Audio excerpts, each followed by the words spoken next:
All right, welcome to the Mangalorian. This is one of our bonus episodes. We promised you we'd be back because Toriyama, many believed, was done after chapter 40, volume 42 of the Dragon Ball manga. We covered that on the Mangalorian series this year and a little bit of last year.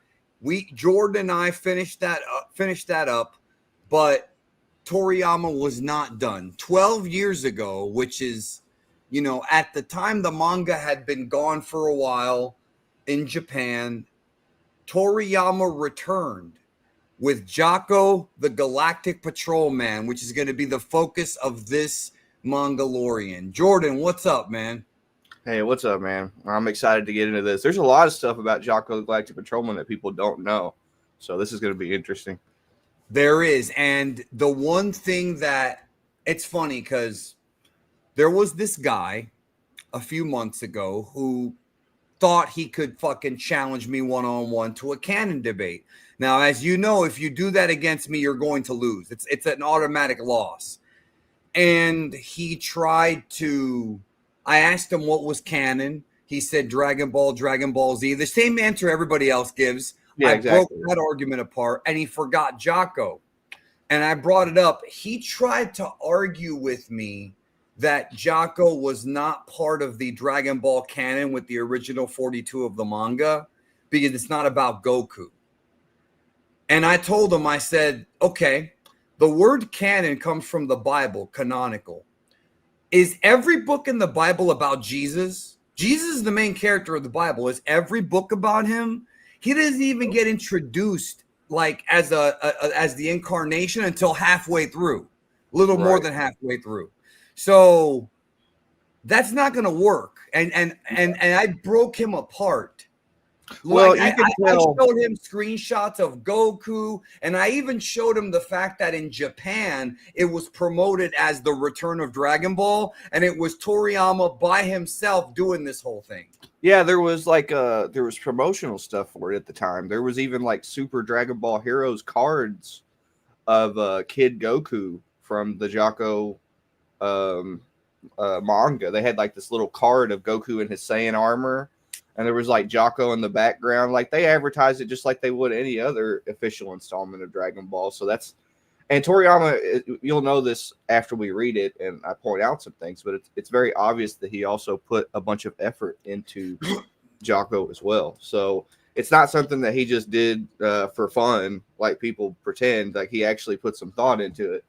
The thing that pissed me off, bro, and this is typical of the Western fandom, and this actually pisses me off. I'm not going to rant, but I'm going to tell you a story. The canon thing. So they show when Dragon Ball Super Broly came out, and they had the Dragon Ball minus Bardock story in it. I saw a lot of people, including some very big content creators that I'm not going to name, say, "Oh, I guess Dragon Ball minus is canon now." So I remember that. Yeah.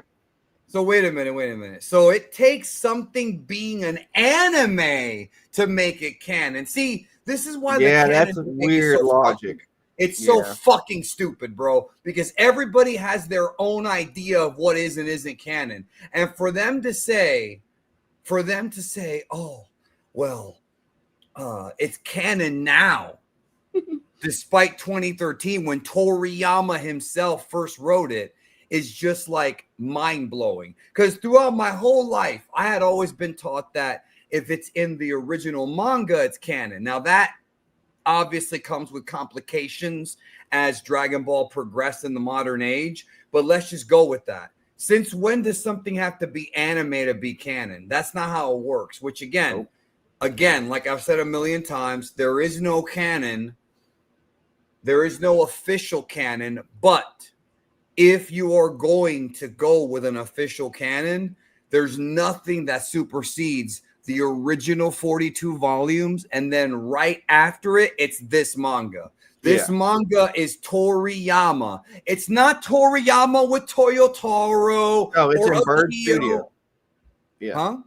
He made it in Bird Studio. Well, yeah, that's his company. I mean, Yeah, that's basically him. to me, that's where that argument always goes when it comes to like canon. To me, the most consistent way to follow Dragon Ball is to follow stuff that was made in Bird Studios as Toriyama's universe, because that's the universe that he actually put pen to paper. You know, and then the anime had to adapt everything that he put down pen to paper, which is why it's so strange that people see anime versions of these events as like the canonical version, because it don't that stuff only exists because Toriyama decided to pick up the pen. So it's just weird. It's when I gotta do that canon video, bro, because it's just insane. It's just absolutely insane. Like whatever. That's not what this is about. But I did want to touch on that because the point I'm trying to make with me even bringing that up is that Jaco is not Toriyama and Toyotaro like with the manga. It's not Toriyama's manuscript and then Toei fucks with it. It's not Toriyama working with Yusuke Watanabe, and it's not Toriyama writing the script for Resurrection F. Broly and Superhero and then having a director fill in the gaps and create the fight. Because that's something else people don't understand. Toriyama didn't animate any of the fights in those movies. The directors and the producers did. This Jaco manga is 100% Akira Toriyama, and it's the only work outside of like Neko Majin and things like that that's part of the Dragon Ball story since the original manga. That's it. Yeah, it's true. Yeah. Before we start, we got a very generous super chat here that I want to it just came through right now from Crims with the $50 super chat. Thank you so much, bro. He said, Geekdom and Jordan was not able to be on volume 42, but I wanted to show my gratitude for both of you taking your time, taking the deep dives into Dragon Ball and paying tribute to Toriyama. Thank you. Well, thank you, bro. That's very generous of you. Thank you so much.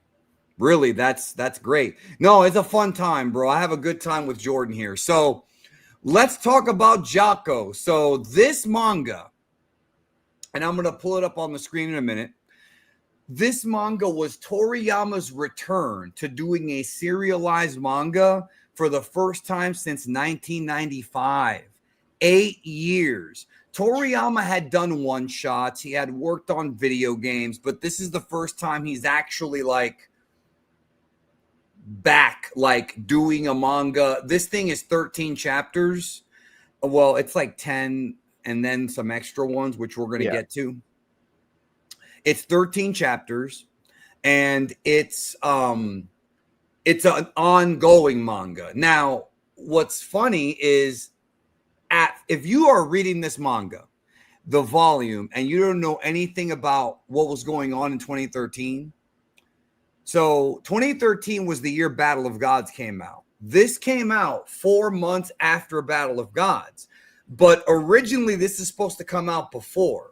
So Toriyama, this was originally a deal that was done between Toei, Shueisha, and Toriyama, where they were going to drop the Jaco story in Weekly Jump first, building up to the movie coming out. So this is supposed to tie in with the movie, like as a promotional thing. Yeah, that makes sense because Jaco drops by. Yeah. That didn't happen because Toriyama took longer than expected. And here's the difference between Toriyama in the 90s when he had Torishima and his editors and Shueisha pushing him versus now. Toriyama had so much more clout in 2013. He could do what he wanted, when he wanted. What are they going to say, bro? What are they going to say? We're canceling the return of Akira Toriyama? Are you nuts? Yeah, that's basically... I've been saying this for a long time because a lot of people, they don't really like the aesthetic of Dragon Ball Super. But I've been telling people for a long time, Dragon Ball Super aesthetic-wise is probably more accurate to what Dragon Ball... You're freezing up, bro. You're freezing up. Is anybody else see him frozen? Does anyone else see him frozen right now? Hold on. Let me reach out to him real quick. I'm here. Sorry about that. Yo, you were frozen. What the hell happened? Hello? Can you hear me? What the hell is going on? Hold on.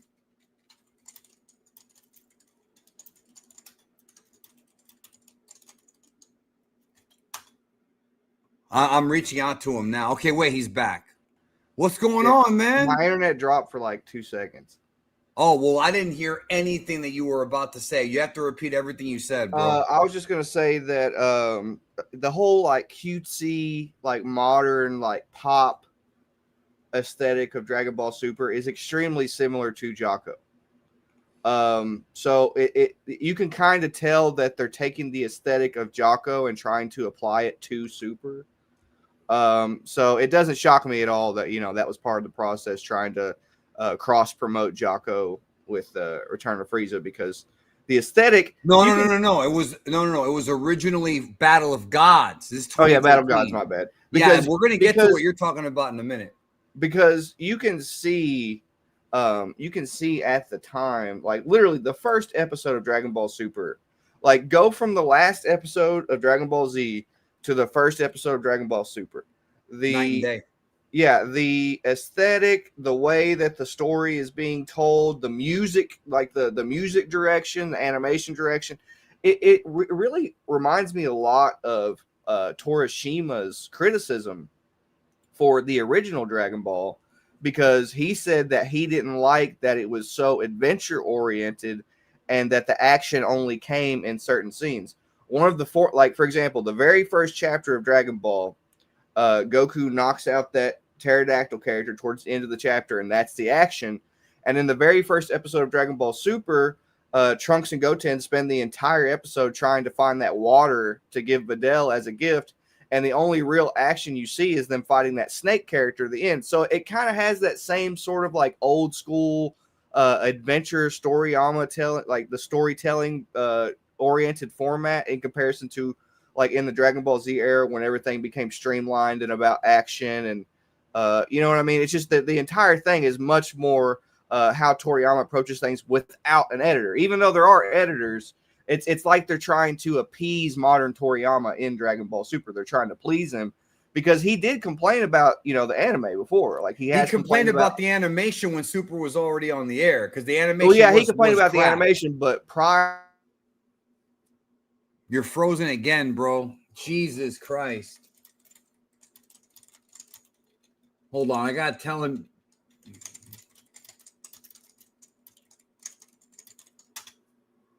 He's frozen. We can't be doing this the whole stream, bro. Like I gotta talk to this guy about, like, he needs to connect or something, because this is now the second time he's frozen, bro. We're never gonna get done.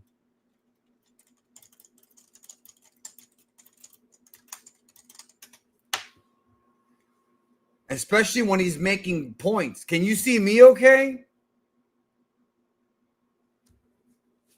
Alberto, we're not talking about that on this stream, bro. This stream is about Jaco. I'm not answering questions like that on this stream, dude.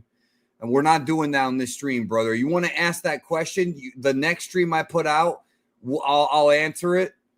Or check out the last stream I did, the 4-hour one. We are not talking about the future when it comes to that, bro. That's not what we're doing. I think Jordan, bro, you got to get a better connection, dude. This is twice now. Yeah, I don't know why it's doing it. Nobody's using the internet. I'm plugged up directly to my computer. You're plugged up directly to the Wi-Fi? Yeah, I don't know why it's doing it. Okay, and it literally just kicks me for a second, and then I come back. Yeah, but you're gone for a longer time, though, when we're here. Like, you're gone for a longer time. Well, let's just try to get through it. Maybe it won't happen again. But well, let's just do the manga. It's twice, though, bro. Like, there's nothing else you can do to connect? I can try to reconnect. I can try to disconnect and reconnect, or restart my computer, maybe. I don't think it's the computer. Yeah, I think we'll be fine. Let's just keep going. It happens sometimes. Well, you were saying you were the. Oh, I was just saying that. Yeah, modern Dragon Ball has a very Toriyama-esque aesthetic. That's all. Well, putting that aside, this movie was supposed to build up to Battle of Gods. It didn't. And so this is the point I was going to make. If you read this manga from the volume, from like the like if you're reading it without being around in 2013, it doesn't come off like a Dragon Ball prequel until much later. The first like 80% of this story is all character focused. It's all about Jaco and Omori and the characters. Yeah, but right, we're gonna get to that. But Shueisha, when they first promoted this thing in the magazine and Jump, it wrote the Return of Dragon Ball in big letters on the cover. So I don't know if Toriyama approved them doing that, but they wanted you to know this tied into Dragon Ball. And there was a statement from Toriyama in the Jump magazine right before Jaco came out, where he claimed that Jaco was his favorite protagonist ever. And if you know Toriyama, you know this is true. Toriyama's favorite character by the Buu arc was Mr. Satan. And he says that because it's his favorite character to write, because it allowed Toriyama to go back to his comedic roots. And Jaco is Toriyama back with his comedic roots. It's got a little bit more fighting than Dr. Slump, a little bit more comedy than Dragon Ball. So it's a nice little mix of what made Dragon Ball and Dr. Slump popular. Yeah. It's got that one-shot Toriyama aesthetic for sure. Yeah. Okay. Now, something else. This is the first time Toriyama ever made a manga using a digital canvas. This was not done on paper. This was done with a digital canvas. And that was new for somebody old school like Toriyama. But here's the thing about Jaco, why doubting its canon makes you a fucking moron. Yes, I understand that Jaco, I know that manga is not that important outside of Japan. In Japan, everybody knew who Jaco was when Resurrection F came out. I went to go see Resurrection F in the movie theater, and there were many people that were like, who is that? Who is that? Who is that? Because they don't read manga here like they do in Japan. Right. It's just not as respected. People didn't even know who Jaco was. People that worked on the dub didn't know who the fuck Jaco was. They had no idea, and they're working on the show. Yeah. But there are so many things introduced in this manga. Jaco would appear in Dragon Ball Super. Tights would appear in Dragon Ball Super. The Galactic King, the one that Goku met not just in the Universe 6 arc, but also later in the Moro arc, after the Moro arc ended, the one with the octopus-looking guy, all of that was introduced in Jaco. But this is not the first Galactic Patrol manga Toriyama ever did. It's actually the third one. There are two predecessors to this, Sachae-chan and Jiya. And both of these are, I'm not going to say they tie into Dragon Ball. They could and they couldn't. They're not, the canonicity of those is made a bit more ambiguous. But the idea is that there is a Galactic Patrol in Toriyama's universe, kind of like the Nova Corps or the Green Lantern Corps, that is supposed to take care of shit, but almost never does. Do you want to elaborate more on those other two? Yeah, so Toriyama was very inspired by those stories. So because he was very inspired by them, that's part of the reason we have the Galactic Patrol. But anyway, in Jaco, he draws and references and uses some of the characters from those one-shots in Jaco to try and canonize, or just like a reference or whatever, those two manga within this manga. So, and we'll point it out when we get to it. But yeah, he very clearly was considering the other Galactic Patrol stories when he made this one, for sure. And it's also a thing where, by the way, I got the manga pulled up, so we're going to go through in just a minute. It's also a thing, like everything you said, you don't have to read the other two mangas. I recommend it just because Toriyama's work always has his sense of humor. It has his style, his awesome art, his creativity when he's world building. He's very good at world building, but it's not directly tied in with this. But I feel like it is It's similar. I think in fun. Toriyama's mind it is, because otherwise he wouldn't draw the characters from it and all that good stuff. No, I know, but I'm saying it's not that. Okay, in Jaco, you've got the sister of the other main character of Dragon Ball. You've got Goku making an appearance in the last chapter. It's one of those things where, like, this is a Dragon Ball prequel. It's almost like Toriyama attempting to create an expanded universe in Dragon Ball. Yes, I think that's exactly what it is. And I got a beeping sound over here, bro. Anyways, that's exactly what it is, bro. But the difference, what I'm trying to tell people is that this one ties directly into Dragon Ball, whereas the other two are just not direct tie-ins. So, but this was a big deal when it came out, if you were following Dragon Ball, because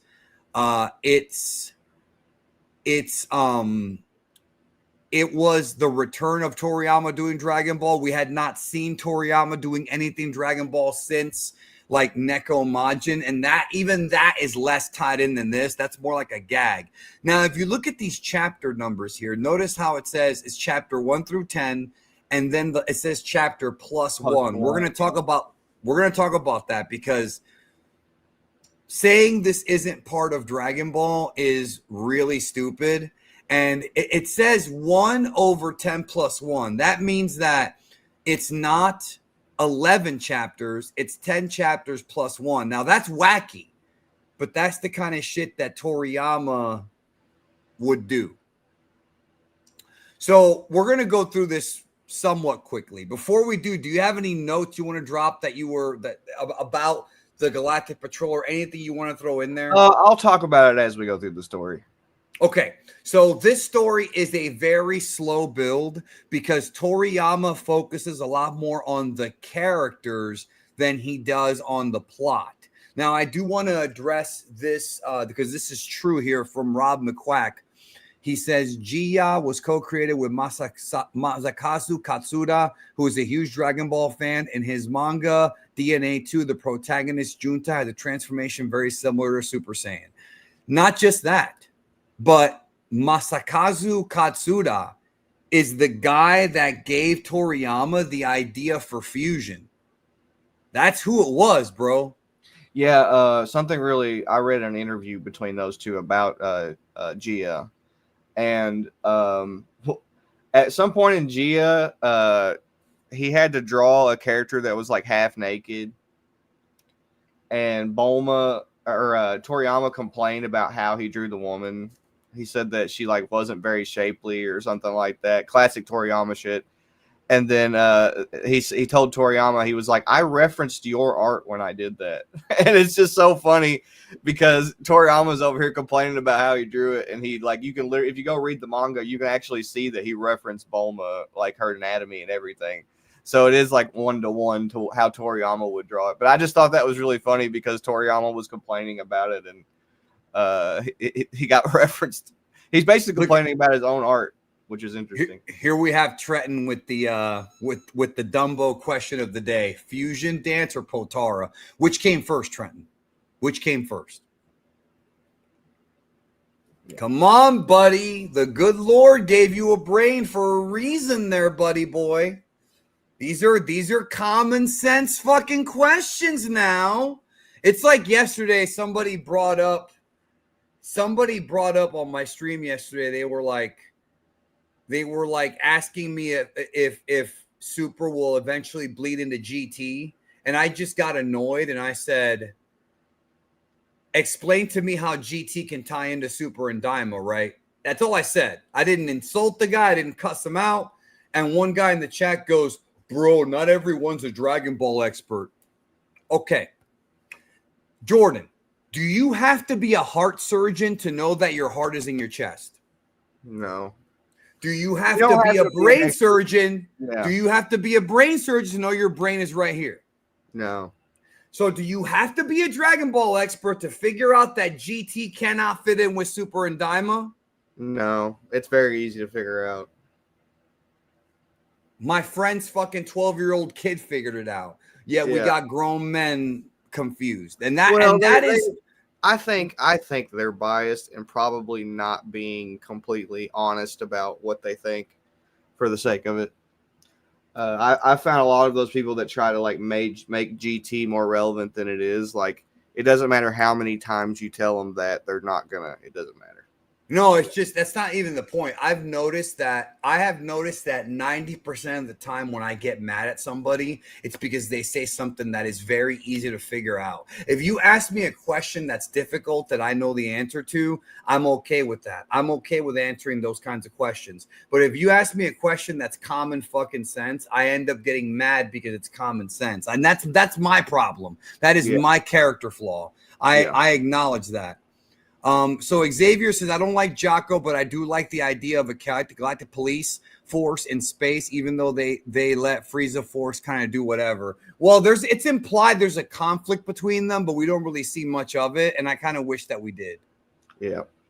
So the story starts out, right? The narrator is Omori, and it says the story was 10 years ago, even though it's 10 years ago from the time that this came out in universe. So it's about an alien invasion. Now, we are not supposed to know that the alien headed to Earth is Goku yet. We're not supposed to know that this takes place in the years prior to Dragon Ball, after the destruction of planet Vegeta. We're not supposed to know any of that.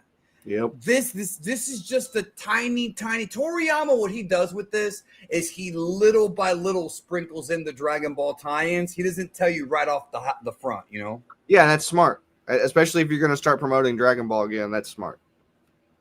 Yeah. So this is a different language that Jaco speaks, and this is Omori.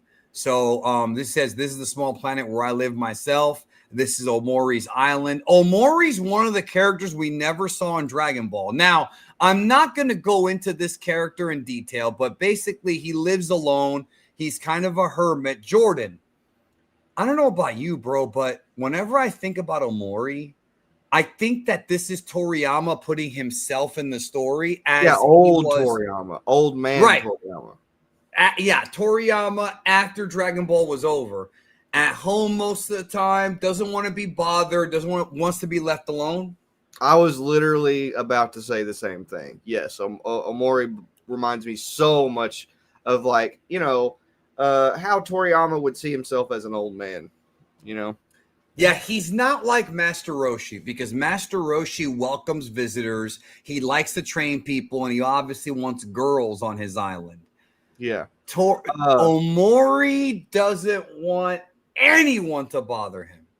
So this idol chick, there's like a singer chick. Go for it. Yeah, bro. They referenced that in Dragon Ball Super 2 in the filler, where Gohan gets recruited to be in the Great Saiyan Man movie. The movie. If you remember, there's like an idol, like a pop star idol chick who like kisses Gohan and like gets hired by Barry Kahn to like, try to like sabotage his relationship with Videl.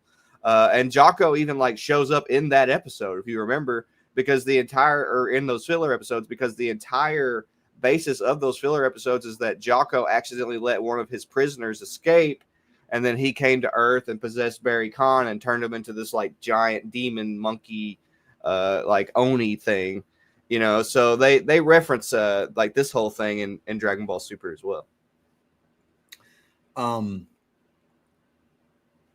Hold on, I put the wrong one. Looks like Sheriff Ralph from Sandland, and actually Trenton. And this will tell you that I actually love Trenton. He says some dumb shit sometimes, but I do love you, bro. And he got this one right, bro. See, I will highlight your dumb comments and your smart ones. That shows that I love you. That I call it right down the middle, brother, and that he's right. Trenton is right. That this definitely resembles Sandland. And I don't think people really understand, Jordan, how like Sandland, like how Toriyama-esque it is. Well, that's part of it, but more so how much Toriyama loves that universe. Like Sandland is like, I don't know if he loves it as much as Slump and Dragon Ball, because he wrote those for most of his career, but it's got to be right up there in the top 10. Yeah, he definitely loves it. Yeah, I feel like. Go ahead. Go ahead. No, you No, go ahead. I was just thinking this ended up happening in real life. Like Toriyama has a knack for like writing something in a story and then it ends up happening in real life. Do you remember when Jeff Bezos like sent Katy Perry to space? Did that actually happen? Yeah. Was it him or was it Elon Musk? No, it was him. It was Jeff Bezos. He ended up paying for Katy Perry to make a trip for space to promote like his companies and how much money he had and all that good stuff. It's very similar to what's happening here because they're just trying to ship a pop star up to space for the sake of it. That is a weird coincidence or whatever that happened. So of course a ship lands. I love the shark. That poor guy. Yeah, that poor guy's gonna get. Look how big that dorsal fin is, though, bro. Oh yeah, that's a big shark. And there's Jaco's ship. Now, when it comes to Jaco's ship, we're supposed to recognize it immediately in Resurrection F. But like I said, a lot of people saw Resurrection F and did not recognize it outside of Japan. But I knew, the real ones knew. And it is Jaco. So this is the introduction of Jaco and Omori. So Jaco and Omori end up being the two main characters. Now, here's how the manga goes. So they have to go on this mission. And Jaco is doing the joke that Toriyama kind of beats into the ground. And that is the fact that Jaco thinks he's a superhero and thus does the superhero poses like the Ginyu and Great Saiyaman. And so the joke, which again, I do think Toriyama ran this joke into the ground, especially with Daima, is that every time something semi-serious happens, Jaco does a stupid pose to remind everybody that he's a super elite. Yeah. It's just something he does, bro. It's just, again, I'm not a big fan of it. The super elite thing is cool because it reminds me of whenever Vegeta was introduced and he was like a Saiyan elite. So obviously he's probably thinking of that. It's like the Galactic Patrol version of that, right? Right. But something else. But Jaco's actually a bonehead. That's the joke. Well, something else that Toriyama and all of these Galactic Patrol police-themed stories do that Toriyama was involved in is, and a lot of readers make this mistake of going into it assuming that Jaco is the hero. But Toriyama does this really cool thing where, and they even did it in Gia as well. They're not necessarily heroes. You really shouldn't, build up your expectations because the manga is about Jaco, in terms of just like believing that Jaco is the good guy of the story, because he's not necessarily. And Toriyama does some very interesting things with Jaco here. So, like for example, in Cashman, Cashman is of course a police officer, but he charges people money. And that's morally questionable. You know what I mean? There's even a scene in it where he's protecting these a couple people, and then like mid fight he like stops and he looks at the patrons and he's like, "You have to pay me, by the way. Like, you owe me this much money for protecting you." And that's not necessarily the most moral approach to being a hero. And in Gia is having to decide whether or not they're going to let the Earth be smashed by a meteor in that story. Like, his job is to show up to Earth, observe the humans, and if they seem like they're worth saving, to destroy the meteor, but otherwise to just let the meteor crash into Earth and kill all the humans. And in this case, Jaco, as we'll see here in a few minutes, is more than willing to not only completely wipe out Earth, but he's also willing to wipe out a random alien child just because they're seemingly dangerous. And that is also morally questionable. The fact that the Galactic Patrol feels that they have the right to run around deciding what planets decide to have life and what planets don't, and the fact that they feel comfortable with killing a random alien kid just because he's from a dangerous species, it's also morally questionable. And that's something that Toriyama really plays on with the Galactic Patrol stories. There's always something that the Galactic Patrolmen are doing that's not necessarily straightforwardly good. And it's almost like the Galactic Patrol kind of oversteps their bounds in that way. Well, it kind of reminds me of some of the recent Superman stories in the past few years where they've questioned how Superman can determine who to save because he can't be in two places at once. And that's always, it's kind of funny how when Superman was first created back in like the 30s or whatever, people didn't even think, or 40s, people didn't even think about that. Like they didn't even think like, well, there could be like who does he decide? Like, how does he decide who to save? There's so much shit going on this planet. And it's kind of similar, like what you said, like, is killing Goku right, considering he hasn't done anything yet, even though he's going to? It reminds me of that classic episode of Twilight Zone where they go back in time to kill Hitler as a baby. And they're like, can we actually do this? We know what this baby's going to become, but it's still a baby. Yeah. Yeah. And it's very, very interesting because, it doesn't 1938. Yes. It's not a straightforward, oh, this is the hero of the story type story. There is some like cool, deeper themes and things going on to enjoy in Jaco. So earlier, Xavier said he didn't like Jaco, and I think my opinion, part of the reason as to why some people don't like Jaco is because he's very, very goofy.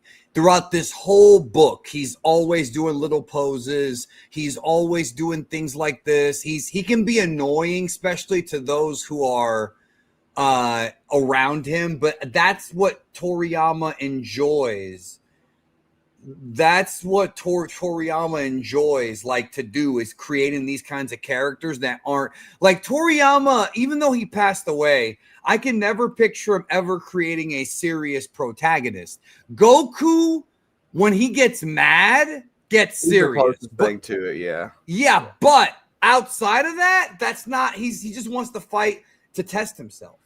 And earlier in the chat, Mr. C said, I want to see some training from Jaco. He's not that kind of a character, though. You're putting your Dragon Ball lenses on Jaco. Jaco is a comedy character. He's like Mr. Satan. He does do some cool shit in Resurrection F, and that goes back to what we talked about earlier that you were going to talk about, which is because Toriyama was late in promoting Jaco for Battle of Gods, that led to Jaco not only being promoted with Resurrection F, but he's in the movie. And that was Jaco's animation debut.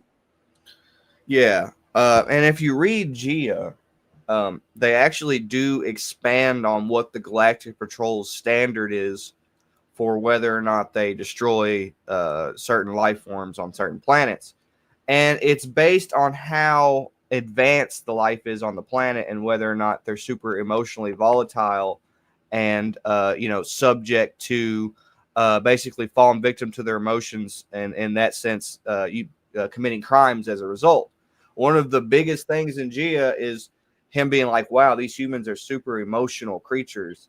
And I think that Toriyama kind of took that from old sci-fi films, because it is an old sci-fi trope that aliens are like, I wouldn't necessarily say emotionless, but like cold in comparison to humanity. They're like logic-based thinkers. Like the Vulcans in Star Trek. Yeah, they're not like emotion-based thinkers. They're logic-based thinkers, and logic doesn't always equal out to morality.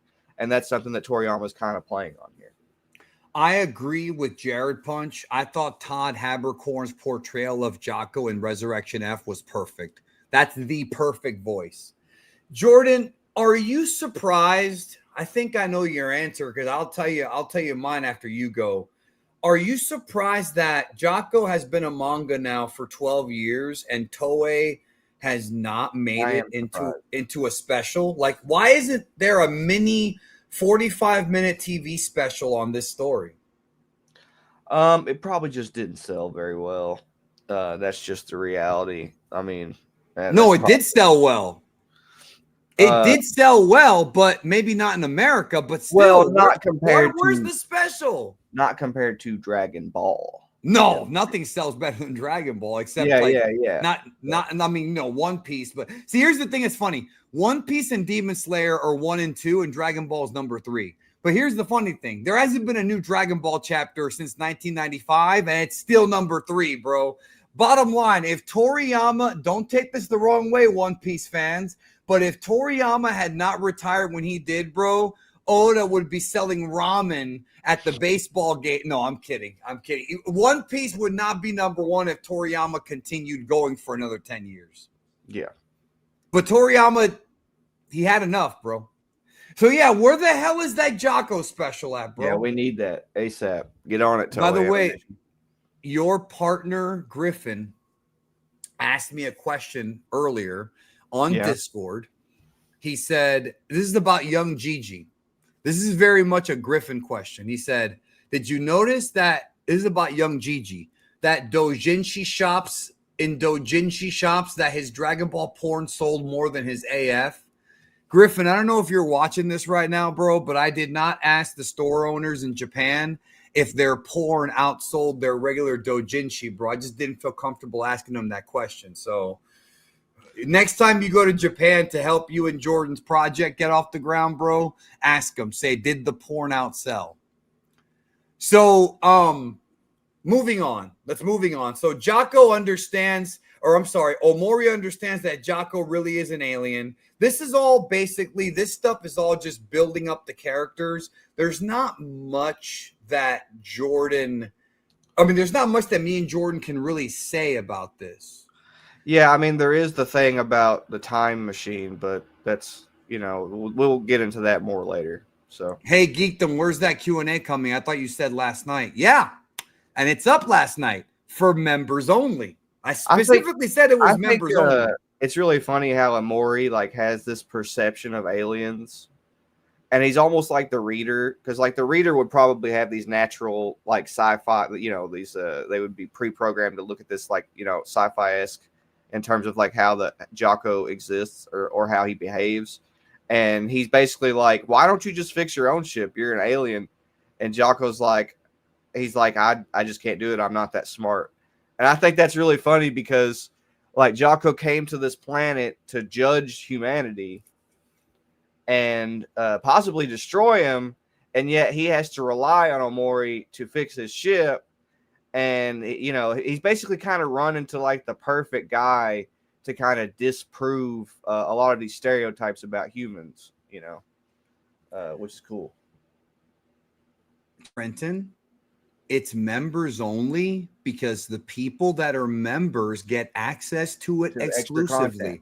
Maybe instead of telling me to do that, maybe you should fork out the $3 for the fucking membership and go watch it that way.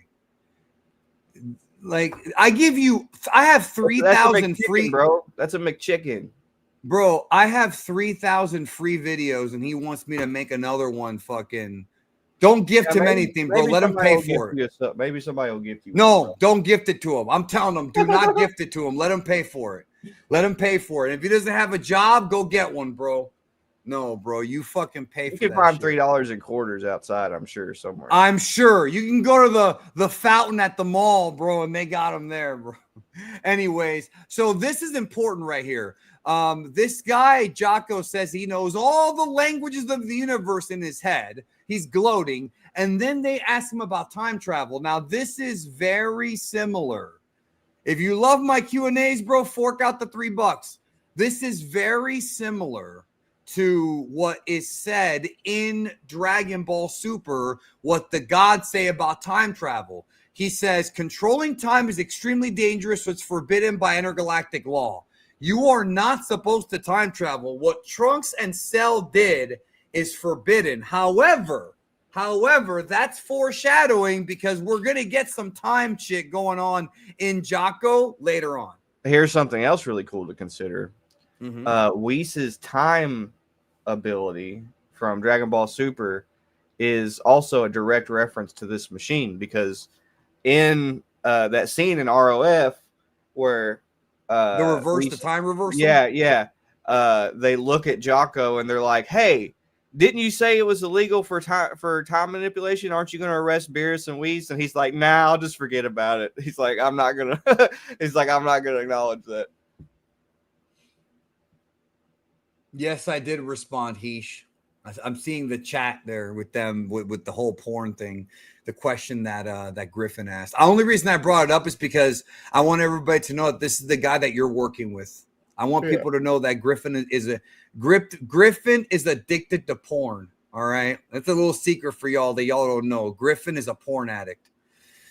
Anyways, Smug Stick is in the chat right now, bro. I heard you and Jamie were streaming together, bro. He told me, bro. He loves you, bro.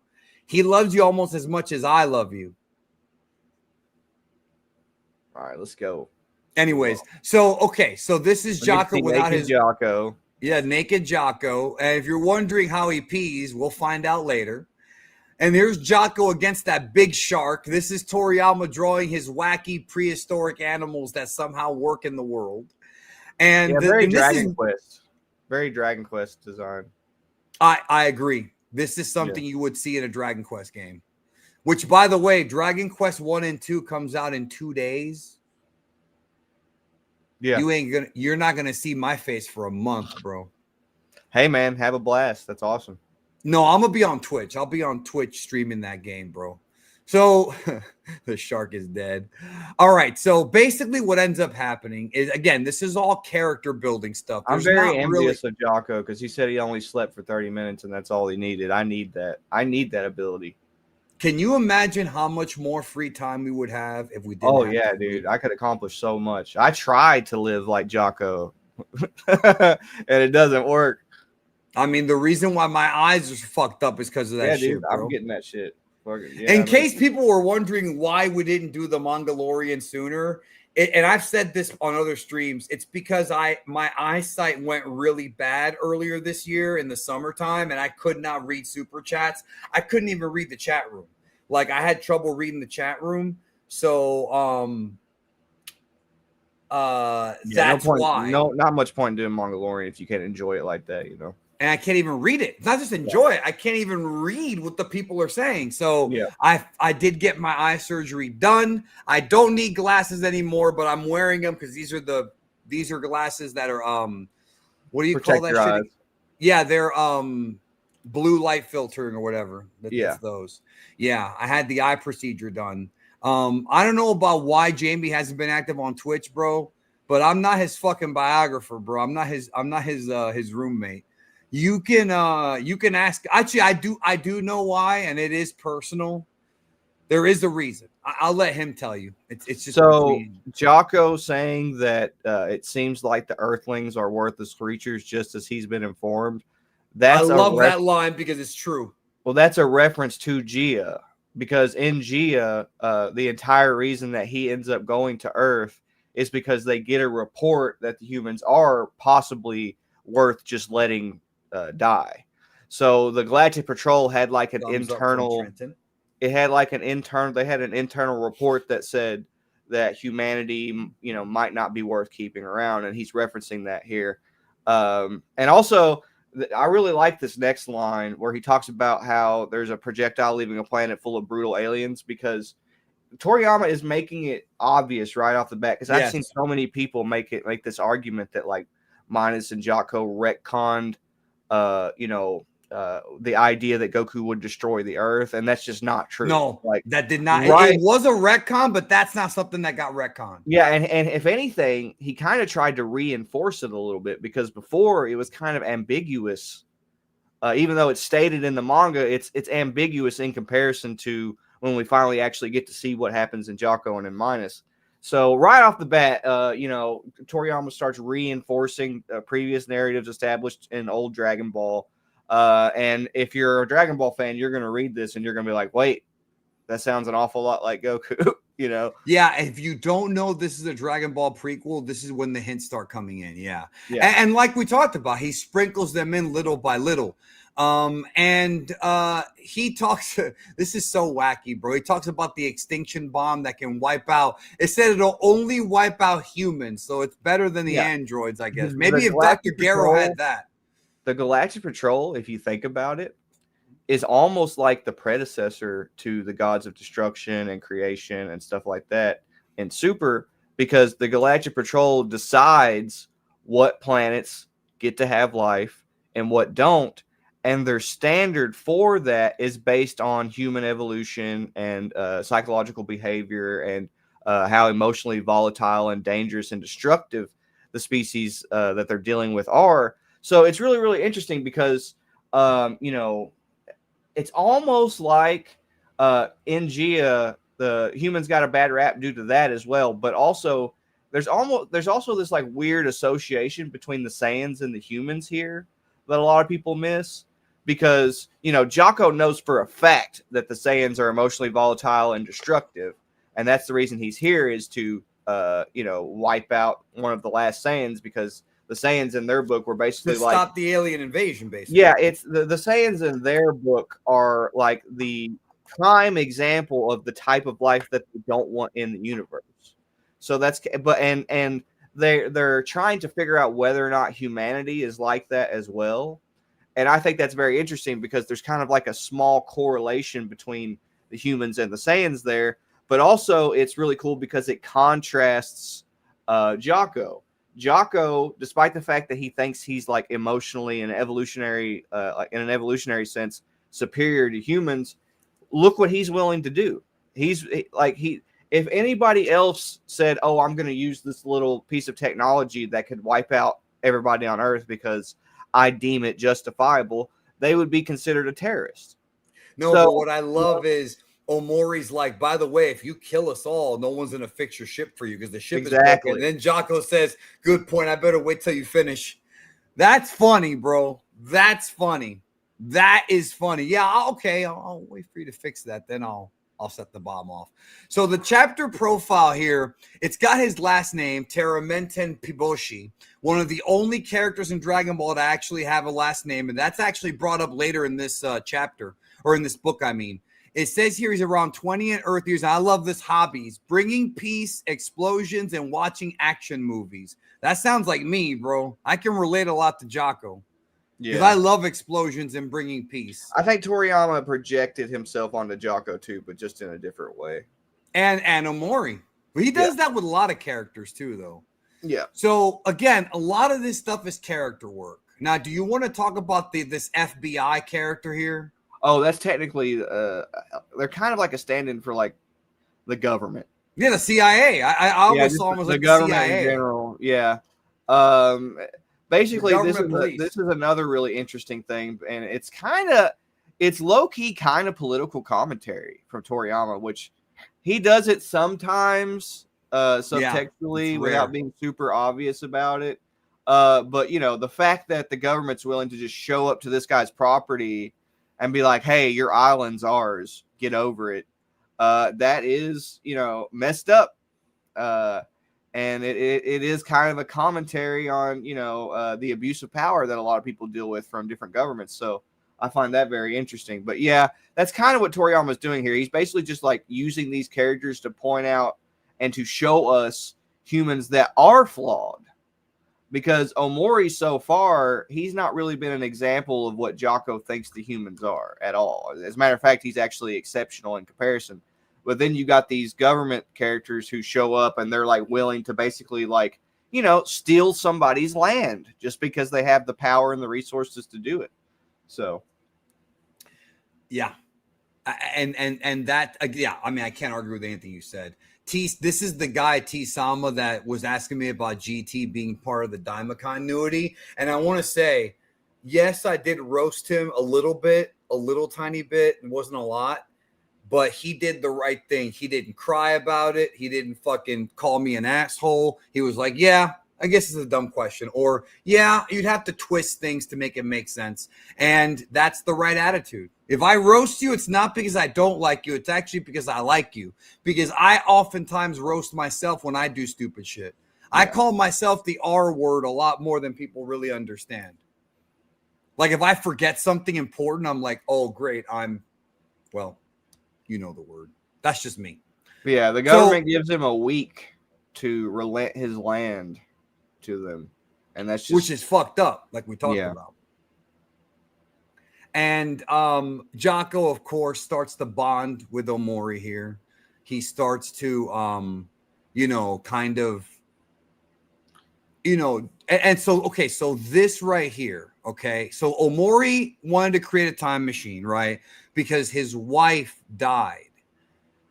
And the thing about this scene is that Omori tells the story of his wife passing away, and it's a very emotional scene, but Jaco like makes a joke about it. And Yeah. it's like, Yeah, because it's he something, doesn't have that human emotion. That's right? something that Toriyama is like beating into our heads over and over with Jaco, is that these aliens are not like humans. They're But different. I can understand people saying like, oh, Jaco's kind of an asshole, but like, yeah, that's the point. Yeah. Like Toriyama, this idea of Toriyama making like protagonists that are perfect has never been the way that he wrote, because one of the things about great stories is that perfect protagonists make it boring. Goku and Jordan and I have talked about this all throughout the Mangalorian. Goku makes mistakes and creates and makes decisions that we would find stupid, like giving Cell the Senzu and stuff like that, right? And it all works out for him in the end. But the decision in the moment is a dumb decision. Letting Frieza live, all these different things, right? But if Goku didn't do those things, he would be not as interesting. Yeah, the whole point is that he is an instinctual and emotional alien creature who follows his instincts. It's just that his instincts have been programmed in a certain way to where he makes decisions that aren't inherently similar to the Saiyans. He's got his own approach to things. Although he still is like an emotionally driven creature, he is still like almost like an animal in that sense. And I think, again, it's almost like Toriyama is trying to, and this is a reference to how sci-fi movies and stuff portray aliens and stuff, but it's almost like there's this spectrum. Saiyans are very much like barbarians and cavemen and stuff like that, and then humans are like the middle ground, right? And then after that, you've got like Jaco and all these other more advanced aliens who are more logic based. So it's almost like there's like an evolutionary thing that Toriyama's playing on here, where the Saiyans are like on this end of the spectrum, and they're the most emotionally volatile. Now, humans, they're also emotionally volatile, but they also have some logic-based thinking in comparison to the Saiyans. And then Jaco, he just has logic-based thinking to a fault, very similar to how the Saiyans have emotional-based thinking to a fault. But he's also an idiot. Yeah, so there's like this, a spectrum kind of being established here by Toriyama. Right. Now, Omori's hobbies are building a time machine, and that's the crux of his story. So, but time travel is forbidden, like we talked about. So, Omori's one of those like really smart people, like Senbei and Dr. Gero and Dr. Brief and Bulma and all these characters. They Toriyama likes to write his super geniuses in there. I also think it's very interesting that the Galactic King looks like some of the villains from some previous one-shots that Toriyama was involved in. I think that's also something that he did on purpose, is to make him look like some previous villains, because I do think the reader, and to have the best experience in terms of reading Jago, you don't treat the Galactic Patrolmen like heroes. You have to be very questionable as to their intentions, their motives, and the fact that they feel that they have the authority to do the things that they do. So it's almost like they're not villains, they're not evil, but like there is some moral ambiguity there that I think makes the story more interesting, that people should pay attention to. So. You can see here, this is the Galactic King. This is the first appearance of the Galactic King, and Super would take that design and bring him into Super. Remember, Goku shook his dick in that one one chapter. I thought it was his tentacle, but it was his cock, bro. Yeah, I heard Bashar has that problem, bro. People shake his dick thinking it's his leg. I don't know how true that is. So, but that's the first time we've ever seen him. So, yes, this is in the same universe as Dragon Ball. It's canon, all right? If there's anything that's canon to the manga, it's this manga. You can argue about everything else, including Daima. You can have a debate about anything about whether it's canon. This is not debatable, unless there's one debate point you could make, and that is that the Toriyama that drew and wrote this story is much older and much different than the original Toriyama that drew the original manga.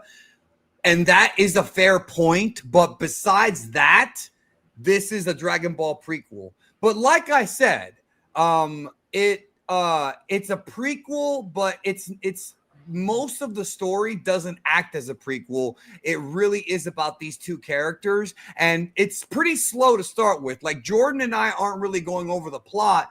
We've kind of explained the character well, but a lot of this is Jaco and character building, and for us to get to know this guy. Like, I think that's great for a new character. Yeah, me too. Yeah. If Toriyama will like had Eternal Youth, and he could just do like a bunch of one shots that have supplementary characters for Dragon Ball, I think that would have been a cool approach. But you know what? I agree. Jacos would be awesome in fighters. Did I ever tell you my wacky idea for a video game? Maybe. I don't know. Okay, so I think it'd be cool, and they'll never do this, but this is something that I would love, you would love, retro gamers would love. I wish that they made a game that's like a classic 8-bit Mega Man game, like a shooter, or maybe like Contra, but it's Jaco. And you go on different, cool. Yeah. You go to different planets and you get different weapons. And so it's got the classic 8-bit, like, you know, the 8-bit. Yeah, you're trying to take advantage of the retro aesthetic of Jaco for the game. Well, also the fact that people love Mega Man games and Contra and shit like that. But it's Jaco, and he's running and he's shooting, and you have to go through the levels. Like, dude, I would love to play a game like that. Yeah, that would be cool. Yeah. Kind of like that old Game Boy Advance Dragon Ball game. Advanced Adventure. I love that game. Yeah. I love that game. Have you ever played Revenge of King Piccolo on the Wii? No, I haven't, but I would like to. Bro, no, I would like to. Bro, it's a beat 'em up like Advanced Adventure, and it goes from the Red Ribbon to the King Piccolo arc. That's amazing. Yeah, I need. Bro, it's the only Dragon Ball game that came out in America that actually does pre-Z. It's the only one. I need to play that game for sure. I had a Wii for a little while, and somebody stole it. So this guy said it would be cool for Mega Man fans and Jaco fans, bro. Also, who's not a Mega Man fan? Does somebody in the chat not like? How do you not like Mega Man? Do you know anybody who doesn't like Mega Man? I do. I actually do know a few people who don't like it, but that's because they say he's an Astro Boy ripoff. Which everything is an Astro Boy ripoff. Which so I can kind of see. Well, that's what I was going to say. I can see what they mean, especially with like the dynamic between Zero and Mega Man. It is very similar to what they did in Astro Boy. But yeah, everything is derived from Astro Boy. So, I just don't know anybody who doesn't like that's a dumb reason. I'm sorry, but I'm talking about who has played the Mega Man games and not like them, bro. Like, that's just weird to me. Yeah, they're really fun. They're awesome, dude. Like, I played the first 6 on Twitch. I gotta actually pick up on that in the future. So here is the that pop idol that we were talking. I forgot her name, bro. Like, I completely forgot her fucking name. I haven't actually read through this. I just call her the idol. I don't. You remember her name either? I don't put any effort into remembering her name. I have remembered it a few times, but I don't really put any effort into it. She's not that important. So this is all building to Jaco and Omori's trip to the city. Now, the city is going to be interesting because there's a lot of interesting things that go on. Oh, there's Tights. So we're about to be introduced to Tights. It says Galactic Patrolman goes to the capital. So where they are at now is very interesting. So notice how this kind of looks like New York in the lower right of your screen. That's because this is East City, the Eastern capital. And it's not all the way in the east, but it is the Eastern metropolis. Yeah, and Gia has the same aesthetic, by the way. The cities in Gia. Yeah, it has the same type of New York aesthetic. It's got the same thing going on. But here's the Dragon Ball tie-in. This is the same city that Nappa and Vegeta land in and destroy in Dragon Ball Z. East, here's the thing that's trippy. Not only was the Eastern city blown up by Nappa, they never brought it back. There was no Dragon Ball wish made that brought that city back, dude. I don't know why you guys in the chat are talking about playing Mega Man with a keyboard when you can. There's these things called controllers that work for a computer. I've never had an issue playing Mega Man on computer. But anyways, listen. So this is the East City, the same one Vegeta and Nappa blew up. Now, one of the things that we find out, which so those characters right there are the characters from Jaya. Which the ones on the right? The samurai characters, they're the ones that show up in Jaya. There's actually a bunch of characters from Toriyama one shots in here. That witch is from a Toriyama one shot. Like he just is it Jaya or Gia, bro? I'll call it either one, Gia or Jaya. Okay. I'll call it either Gia. one. All right. But like, yeah, these pages particularly because it's in the city, you could tell that Toriyama wanted to like reference a bunch of his old characters for the background. So I just wanted to call attention to that. I like when he does that though. Yeah. Because it makes the universe feel bigger. Yeah. You know? And Jaco is over here like I love what Jaco says, bro. This is literally me on Twitter. You're the one who bumped into me, but not only didn't you apologize, you were also low enough to insult me. And on top of that, I'm nothing but an average passerby, yet you mocked me about my height, which I'm really sensitive about. I fucking love Jaco, bro. How do you not love this? Xavier, you're weird for not loving this character, bro. And it's funny because he's having an emotional reaction. But he's calm. Yeah, and he's rationalizing it using logic, which is I love it though. It's showing you kind of the flaw in this idea that aliens are more advanced just because they're logic-based thinkers. That is really a huge underlining theme of this and a lot of these other Galactic Patrol stories. Oh, by the way, I almost forgot to mention this shirt, Then Now Forever, is available in the Geekdom 101 store, and so is this hat right here that has Ultra Instinct and Ultra Ego Vegeta and Broly together. And if you want to check out the store, everything's 25% off, and there it is in the upper right hand corner of your screen. You should have a QR code. Punch in that QR code or use your phone to go to the QR code, and that'll take you directly to the shop. So you can pick up this and this, 25% off all items. I also put up a bunch of older designs that had been gone for a while. For a limited time, you can get the Super Saiyan 4 Gogeta, the Goku and Vegeta when they're facing off against each other, and UI and UE.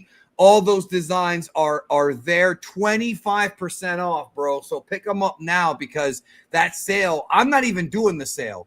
Redbubble is. So make sure you do that. Thanks, Jordan. I had to plug that real quick, bro. Yeah. The merch is dope, man. I might be doing some Journey to the West merch, bro. If we can get some ideas with you, or maybe you should do that. Why don't you do that? Yeah. You were gonna do that. Whatever happened to the idea? Remember we had that conversation about. I never made it to 10,000 subscribers, but hopefully that'll change next year. Yeah, let's hope. Okay, so of course Jaco picks this guy up, even though he's a samurai, he ain't shit. And then Jaco says, "I'll spare your life this time." I love that because he's not fucking around. Yeah, and he's basically, again, he has a superiority complex. This was me yelling at T-Sama and at Trenton, bro. I'll spare your life this time. Go ahead, bro. I was just fucking around. Yeah, it's just interesting that they have such a superiority complex. Toriyama just keeps like hounding on that and like trying to rub it in our face because. Again, you're not supposed to really look at Jaco as like this, good guy. He's very flawed. I love the gun. That's the gun I was talking about for the game. That'd be cool. Yeah. That's the same gun that that Miris ends up using, because technically, well, he was pretending to be a Galactic Patrolman. Well, technically, Miris, or technically, the Moro arc is the Jaco Galactic Patrolman sequel. That's technically what it is. Yes, it is. It's like a direct sequel to. It follows up. Well, you could say Resurrection F is sort of, because that's the return. Not in comparison to the Moro arc, though, because the the Moro arc, you got the prisoners, Galactic Patrol prisoner arc. Literally, actually called. Yeah. One of the last pages of the Moro arc is Jaco taking a picture of Goku. They're taking a picture with Goku with his arm around him, you know, and that's like supposed to be a conclusion to this, where Jaco came to Earth all of those years ago to try and find Goku to kill him, and then that's how things ended up. So, you know. Yes, Nero is right. It is a comedic moment. He wasn't going to kill the guy. I agree, but it goes to show how wacky this character is. But Jordan, you're right. The people forget that. Yeah, it's the Moro arc is actually called the Galactic Patrol prisoner arc. That's the real name of it. So, yeah. And then Jaco sees money for the first time, and he realizes what it is. And now here you also find out that in the eastern part of the world, yen is the currency, but in the western part of the world, it's zenny. That's something that never made sense to me, because sometimes in Dragon Ball, you hear yen and you hear zenny, and I always think Toriyama forgot that he made up his own currency, but that's not what happened. What happens is different parts of the world take different types of money, and the zenny is west, because you have to understand something, and you and I have talked about this in the Mangalorian. I don't know how many people remember this, but Goku and Bulma's relationship is literally East meets West. Goku is from the East, Asian culture, monkey boy in a forest, very, very mythical, very magic based. Bulma is from the West, a city girl, technology, not a lot of magic, and Toriyama combines them, and that's why Dragon Ball works, because you've got science fiction and you've got magic. You've got the sci-fi of the Frieza Force in space. You've got the magic of the Majin Buu saga. You've got the sci-fi of the artificial humans and Cell, and you've got the magic of Daima. Dragon Ball, Toriyama has made it so that anything can happen in Dragon Ball. Yep. Jordan, do you want to take this question real quick? We can't go too long in this because it's not. So Toriyama was asked in an interview. But it's related. Once. Yeah, Toriyama was asked in an interview once, like, what his biggest influences were, and Tezuka was named as one of his biggest influences, and as well as Astro Boy. And naturally, that fed into Goku's design. How Toriyama portrayed a lot of his protagonists are due to the influence from Astro Boy, even some of the storytelling themes, because Astro Boy has like a lot of the same morality based storytelling themes that Dragon Ball uses. So there's just a lot. If you go back and you watch Astro Boy, you'll notice that there's just a lot of aesthetics and narrative themes and stuff like that are very, very similar to Toriyama's approach. Also, if you know anything about Japanese history, everything is inspired by Astro Boy. Astro Boy was the first fucking major manga. Astro Boy was one of the earliest anime in black and white. Everything has something from Astro Boy. The manga Astro Boy is the Steamboat Willie of Japanese animation. The manga contest that I entered, I think 4 years ago, was called the Tezuka Jump manga contest, and it was a homage to Tezuka, the creator of Astro Boy. It's huge. It's absolutely huge. Let's not forget that when Dragon Ball came out, Tezuka said that Toriyama, listen, this came out when Toriyama passed away. He stated that Toriyama was the next, like the evolution of him. Yeah. That's why I don't think people understand, and certainly not until Toriyama passed away. I don't think people understand how big of a deal that is, bro. No, they don't. Because Tezuka is the father of manga. If it wasn't for him, you wouldn't have Fist of the North Star. You wouldn't have Naruto. You wouldn't have One Piece. You wouldn't have even had a comic book industry in Japan if it wasn't for him. And he named Toriyama as the next evolution of him. Yep. That's kind of a big deal, dog. That's a huge deal. Yeah. But back to the manga, I do think I like this little panel that you have, these 2 panels that you have on screen. Yeah, because it shows Jaco being goofy. Well, not just that, it's a reference to Cashman. He says, protect the public order and earn money out of it. That's killing 2 birds with 1 stone. And then Omori's like, it doesn't sound very super elite to make money by wielding justice. And that's basically kind of Toriyama overtly telling you some of these themes that he's playing on.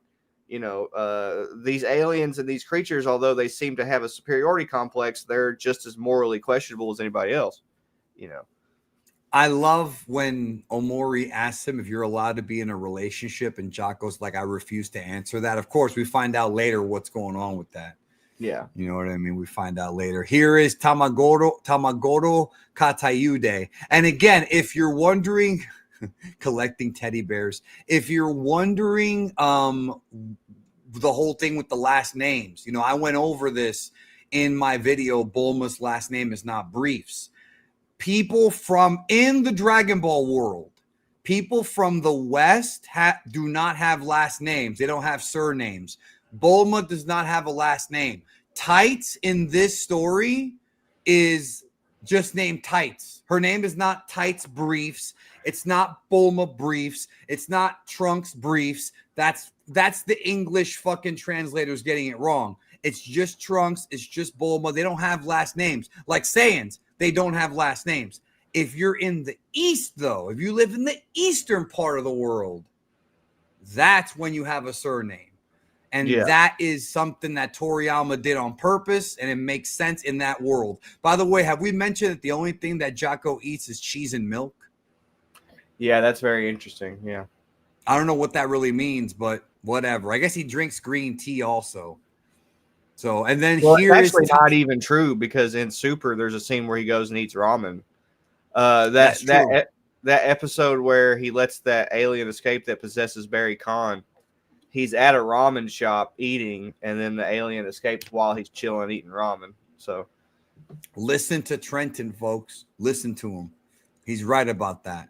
So here's the introduction of Tights. Now, look, if you understand Dragon Ball puns and you're reading this, immediately you should get what the pun is.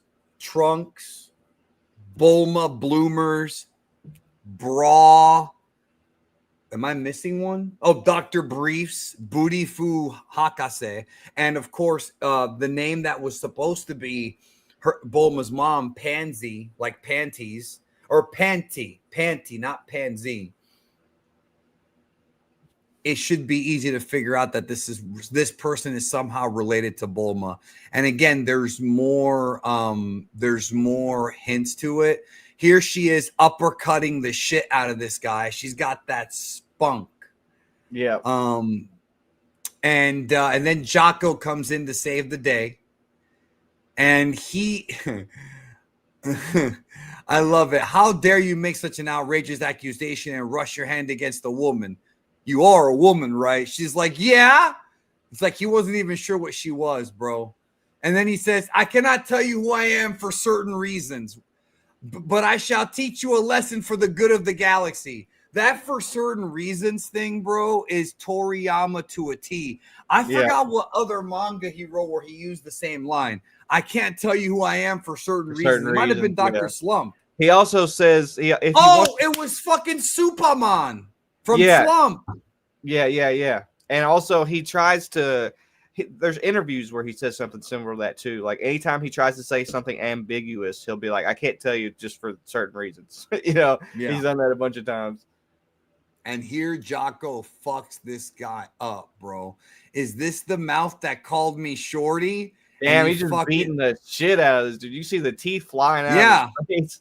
He knocked one of his teeth out and then kicked him away, bro, comically. Yeah, look. He's missing his teeth, bro. Let me get this super chat from Kiryu, the Dragon Warrior. I would die from joy if someone like Steven Spielberg ever said that about me and my work. Toriyama is him for real, one of a kind. He's talking about the Astro Boy Bazooka thing. Yeah. Yeah, that's a big deal, bro. And then they all come after Jaco. Oh, sorry about that. Jaco fucks them all up. He does that double chop, a headbutt, just smashes them, bro. Yeah. And it's funny because this art style reminds me a lot of Toyo Taro, because Toriyama's style is definitely different in the modern age than it was in the older age in the 80s and 90s. And I think Toyo Taro tries to be more like modern Toriyama than classic Toriyama. Tries to mix modern Toriyama with Buu Saga Toriyama. He tries to mix. If you look at like how he draws the anatomy and stuff, it's very obvious that he's referencing like the Buu Saga aesthetic and the modern Dragon Ball, or the modern, Jaco-esque aesthetic. Because the way that Toriyama drew stuff during the Android and the Cell arc is very different in comparison to how he drew things in the Buu Saga. If you go look at the Buu Saga and how he drew things, you'll see that that's definitely where Toyotaro is trying to draw inspiration. He did the same thing with AF too.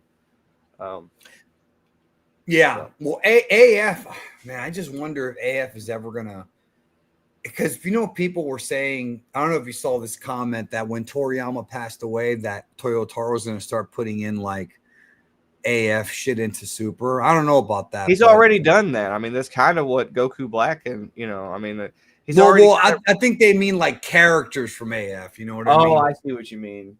No, I don't think that's going to happen. But I do think that a lot of the stuff that's happened in modern Dragon Ball is very similar to stuff that's happened in AF. Even Broly becoming like a semi-good guy is like, an AF thing. So I don't really think he needs to add too much from AF, because it looks like Toriyama already did something similar to that, I like how they hide from Tights that Jaco is an alien. No, he's from another country. And then she figures it out. Yep. So she's very smart. Yeah, of course. She comes from that family, bro. And then her name is Tights, and that gives it away. He does his little pose. And this, of course, ends up being the third main character. And do you think Toriyama read AF? He definitely read it. You think so? I don't think so. Why do you think so? Because whenever there was a interview that he did with Toyotaro where he had talked about how he had read some of Toyotaro's work and he wanted him to try. Oh, yeah. He wanted him to try. I thought it was Heroes he was reading. Well, it probably is partially Heroes, but if somebody, okay, think about it this way. You have somebody who's basically coming to replace you, you're probably going to check out their work. I mean, I don't know about replace, but yeah, yes, that's true.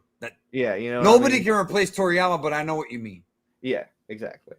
By the way, this is for Graham. I don't know if you know this, Graham, but this is Retro Junkie. This is Retro Junkie right here, bro. I don't know if you knew that. Cool. So anyways, from Twitch. So anyways, this ends up being the trio. I mean, they're on the thumbnail for this stream. This is the art that was put on the thumbnail right there. Yep.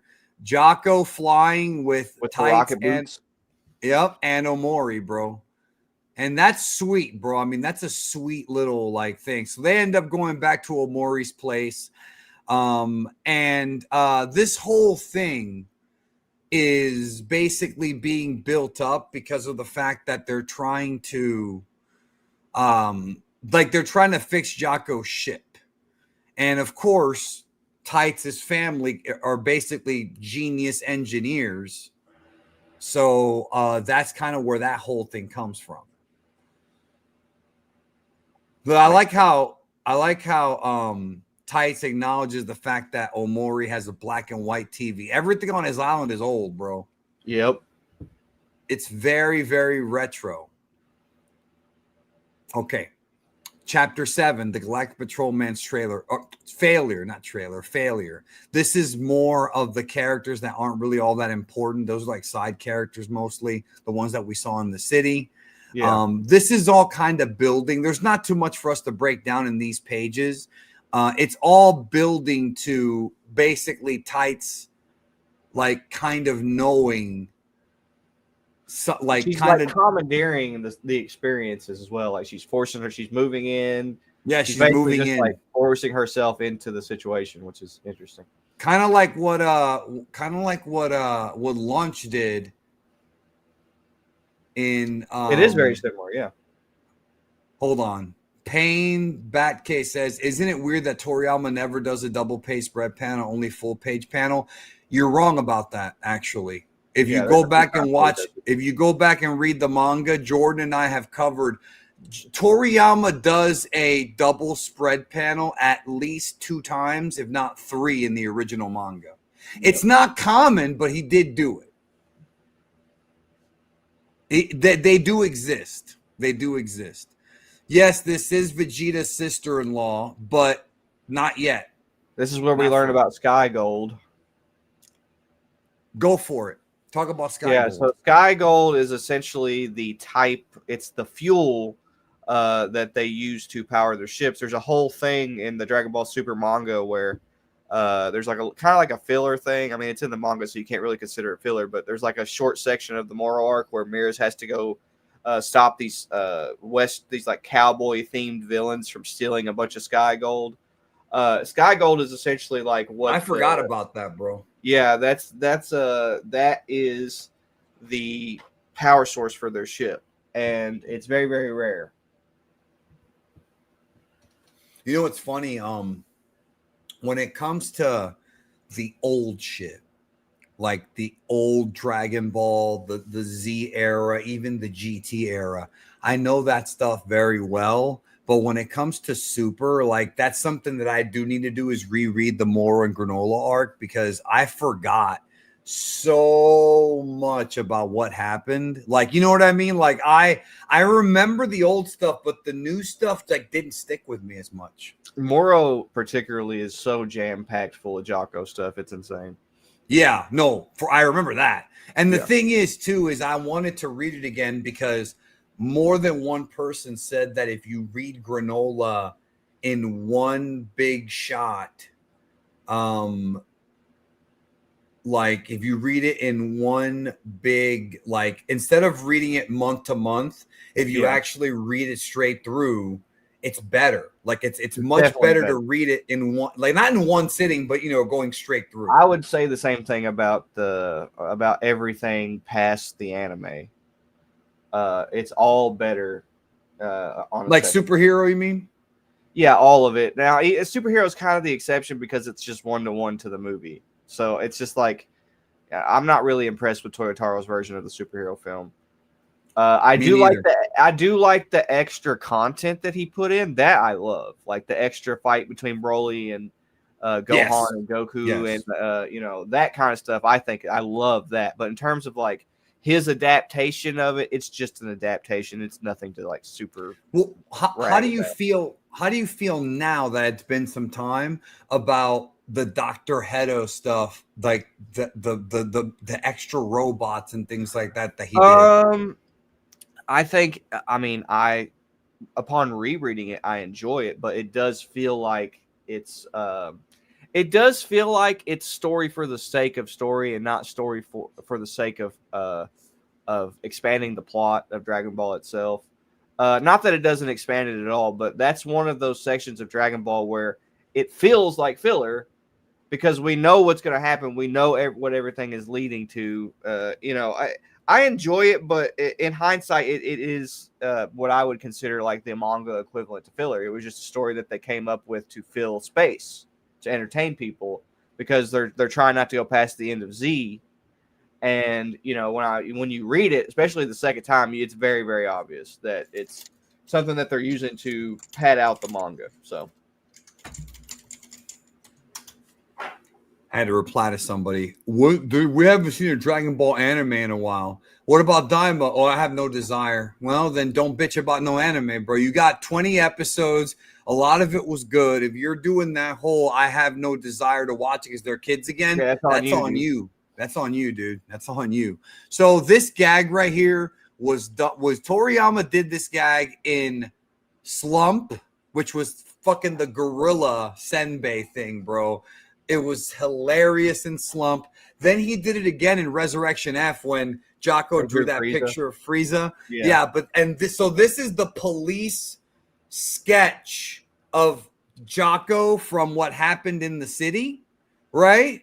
And yeah, I love how the V on his outfit is just a plain ass V. And the face is all fucked up, Mask Man, and he's all like, Jaco's so insulted by that. Yeah. I think it's funny. I like awesome. it. And then, of course, the CIA guy recognizes and remembers that that's the guy from the island. That ends up being sort of the story for like what's happening now. Okay. Let's see here. Because there's one, I'm looking for a specific line from Tights. Okay, he's talking about they used up all the money because I'm trying to find a specific line from Tights. Because there's the Sky Gold. Okay, Yeah, it's that. basically the plot at this point is basically just Tights trying to help Jaco get the Sky Gold that he needs so he can leave Earth. Yeah. But they're also talking about, you know, the rocket that's going to be shot off into space by the government. That happens. This happens every stream. It's every stream. There it is. Every stream, bro. Every stream. My internet went out and your phone rang. And guess what it was? Fucking a solicitor. We came full circle, dude. Yep. It's every stream, brother. Every stream. That's the gag. That's Toriyama gagging me from beyond the grave, bro. Oh, that reminds me. I got to show you something. This is now before anybody says anything. Yes, this is not official with the Chinese bootleg, but look at this. This is Ultra Instinct Goku. That's sick, dude. Capsule Corp UI Goku, that's right? Sick. And I love this figure, bro. This statue. So you know why I have this? Why? Here's why. I've already got a UI Goku figure. In my game room, I have all of the forms, like Super Saiyan 2, 3, God, Blue, and UI. The problem with my UI is that the figure keeps falling. The thing that it plugs into is not strong, and it keeps falling and falling and falling. And so I basically was like, "Fuck it, I'll just buy another one." And yeah, I like that one a lot. I love this, yeah, because it is Capsule Corp Goku with the Capsule Corp on his gi, but I don't give a fuck, bro. I like it. Yeah, so awesome. Yeah, he's got his hand out. This is what happens when somebody sees Daisy, bro. Their hand just goes out like this for some reason. I don't know why. I do know why. All right. Anyway, so Tights leaves to go get help from somebody smarter than her. And no, she goes and gets the pop idol. And what I love is she brings the idol back and fucking they make jokes. You got small boobs. You see it right there. Yeah. Toriyama humor. It is what it is. Twinkle 8. This is all about that ship that was taking off because it all ties in, right? Yeah, I haven't read this in so long, bro. Like everything ties together because the government guy shows up. There he is, and he's got reinforcements. And this, look at this, bro. Wacky. Yep. Majora's Mask type shit. Grandpa Gohan mask, very similar. Similar, yeah, similar. Yeah. This whole thing is the pacing now is very much like a Toriyama one shot. Like now it's kind of become that. Mozuku loves surfing, karaoke, volleyball, and kite flying. Everybody has different hobbies, bro. Everybody has different hobbies in this world. But these are all characters that were highlighted in previous chapters, and they're all showing up here on the planet. And he's looking for Mask Man, which is, of course, Jaco. Oh, I thought you were being for real when you said this, bro. I was distracted. I saw him say that, and I'm like, wait. Oh, let me put the chat back up, actually. The chat should be up now, even though we already read that other part. And Jaco does decide to show up to confront them because there's nothing they can really do. And Go ahead. What were you gonna say? Jaco says, first of all, I'd like to apologize for attacking your police officers by mistake, and you should be extremely grateful because I hardly ever apologize. Apologize. Yes, Yeah. I love that. Yeah. But I like this. He's like, look how awesome I look. That police sketch is not how I He's look. like, that's bullshit. That's garbage. Fix that shit right away. He is so offended. Yes, but Grandpa Gohan's cat mask was not the same one as the one here. It's a different mask. It looks different, yeah. So he's like, yeah, fix the sketch. And then he's like, we don't need that anymore because I'm placing you under arrest. And then he's like, the special police squad is made up of the strongest members of the government, which we know means absolutely nothing in the world of Dragon Ball, bro. Nothing. It is useless to resist. And then he's like, there's the rocket. And he's like, oh no, the rocket failed. This I think reminds me of, what was that story, Jordan? I was too little to remember it, where that rocket took off in the 80s and blew up and everybody was shocked. Do you know what I'm talking I know about? what you're talking about, but I don't remember either. I don't remember what Yeah. it's called. You know what it I reminds remember me of? And this is kind of a deep cut. It reminds me of Iron Giant. You remember Iron Giant? Yes, I do, but I don't remember a rocket. Well, there's not a rocket. He flies up into space, and then he starts like falling back down to Earth. Do you remember that? Oh, okay. Yeah. The Challenger. There you go. See, the chat remembered. Yeah, the Challenger. That was the famous rocket that took off on TV and blew up and everybody died. And it was on television, bro.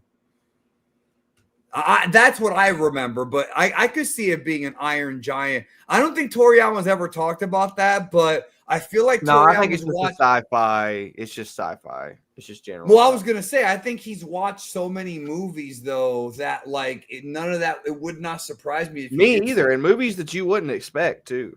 I've seen him reference movies. What was that one? There was one movie he brought up one time. It completely shocked me. It was a Tim Allen movie. What the hell is Galactic something? It's like a comedy movie. Galaxy Quest. Galaxy Quest. He brought up Galaxy Quest one time in an interview, and I was like, that blew my mind because that's kind of an obscure movie, you know. It's a cult classic. It got a cult following after it came out. Sigourney Weaver's in it. That's a good movie though. Yeah. Okay. Jared Punch says, reminds me of the end of Pokemon Coliseum where the bad guys try to escape in a helicopter before Ho destroyed it. I don't think I ever beat Pokemon Coliseum, so I don't remember that. But I'll take your word for it, bro. I really don't remember. But yes, Challenger is what I was thinking of. Oh, here. And so this guy shows up with a gun, like that's going to do anything. And what ends up sorry about that. You're cool. Oh shit! I need water. I'm out of water. Fuck, that's not good. No. Oh shit! You need to get up and get a bottle of water. Go ahead. Do what you need to do. Do you want to filibuster? Yeah, I can talk about something while you go. Do you want me to leave it on this page or go to the next one? Yeah, that's fine. That's fine. Okay. I will be back in 2 minutes because I need to get water. Stand by. So, I hope you guys are enjoying it so far. I hope you've enjoyed my insight on Jaco and stuff like that. I know a lot of people don't really think about Jaco as like a low-key kind of evil figure. He's not evil, but like as a flawed character, people have like this thing that they do, especially when they read like manga and comics and stuff, where they just assume that the main character is like supposed to be portrayed as like the hero. And in some sense, Jaco is, but I personally really enjoy like the moral ambiguity of the Galactic Patrol as a concept. Because think about it, like in real life, if there was like a group of aliens in space who had a center of command, and they were like running around deciding what life deserved to live and what life didn't, that doesn't sound too good. You know what I mean?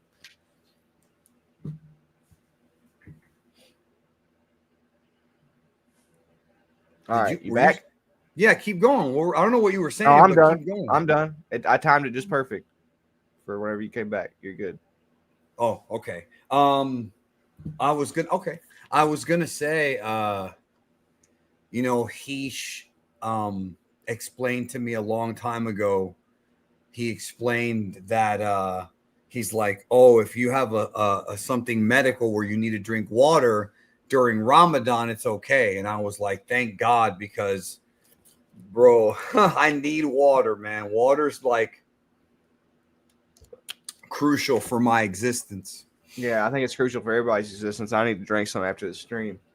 Specifically mine. And this is correct. I do not smoke. You want to go get water now and I'll filibuster? No, that's okay. No, we ain't got that much longer to go.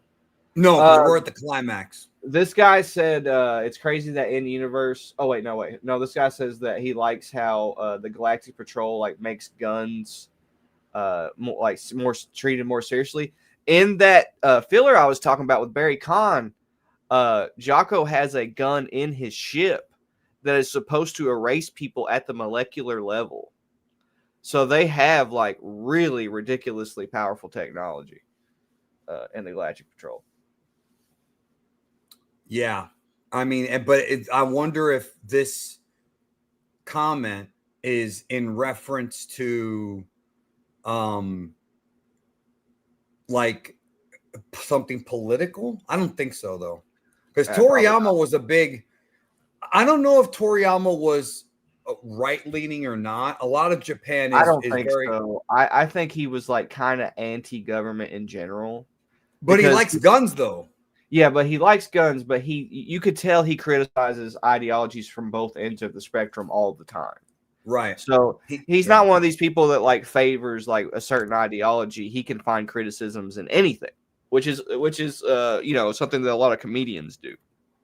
So Japanese culture is very conservative by nature, but their version of conservatism is not exactly the same as like American Western conservatism, because Western conservatism is usually centered around a lot of Christian beliefs, and in Japan, Christianity exists, as does Islam, as does Scientology, but Japan is not a traditionally Christian nation like other countries. They don't have those values to back up what the right wing represents. The American right wing, yeah. And it's not a Muslim nation either, like Saudi Arabia or Syria and places like that. So, but they do let you practice whatever faith you believe in. So Japan is actually mostly Buddhists.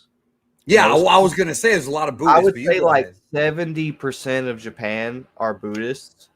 The rest are like a mix of different belief systems, but Buddhism, especially around like the era of the samurai, became like a very prominent religion in Japan. So I Googled it, and according to AI, Shinto Buddhism is 48.5%. No, yeah. Shinto is 48.5 and Buddhist is 46.3. Christianity and Islam are 1%, bro. Yeah, that makes sense. And that's probably not factoring in the fact that Shinto Buddhism is a thing.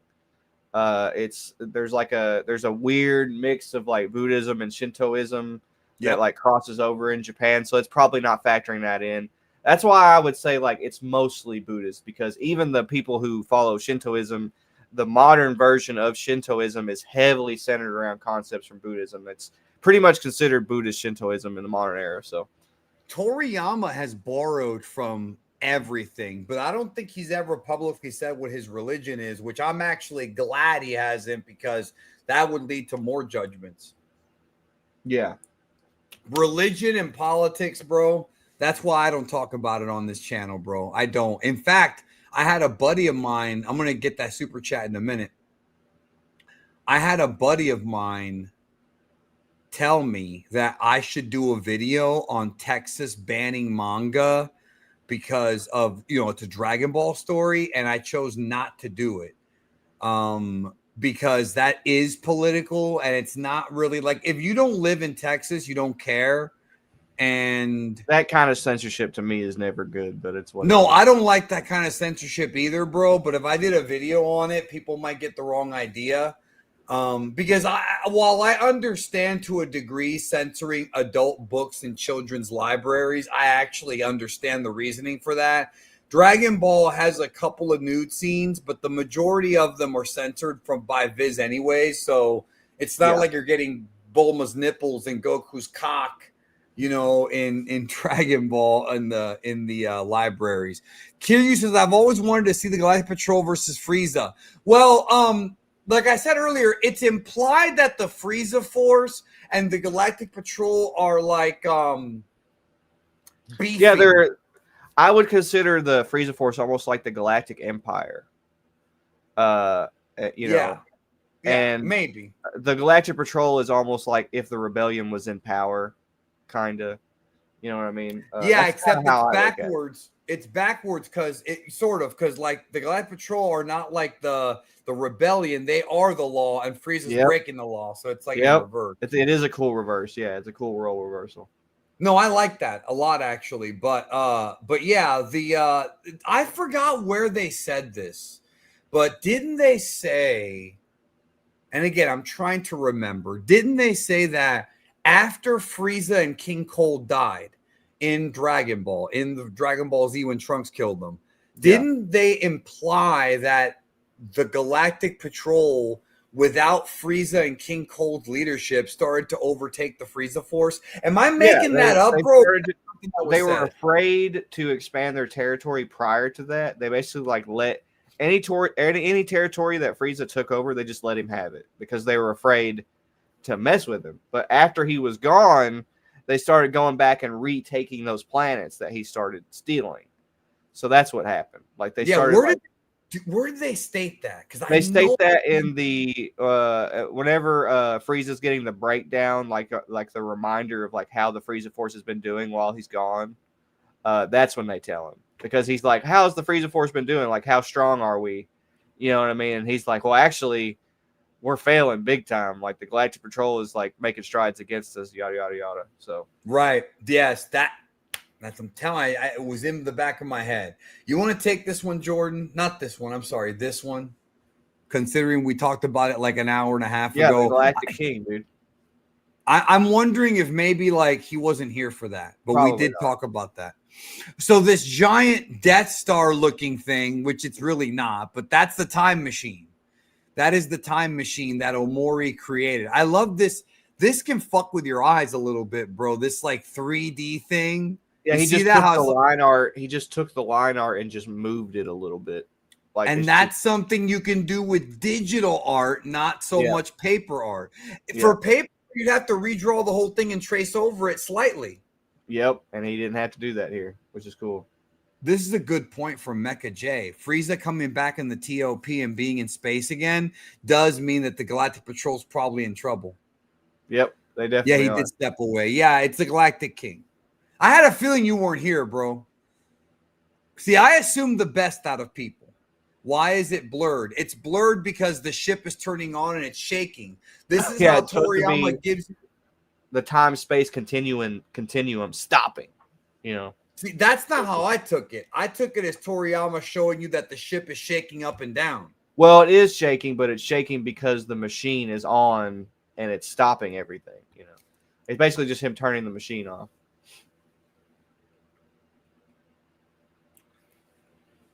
How are you going to save her from that falling rocket anyways? I'll think of that when I get there. I like how this astronaut guy, his hobbies are walking while eating and raising chabo chickens. So there's a reason why this is here. I don't know if y'all know this, but walking while eating is not... Well, how can I explain this? It's not forbidden.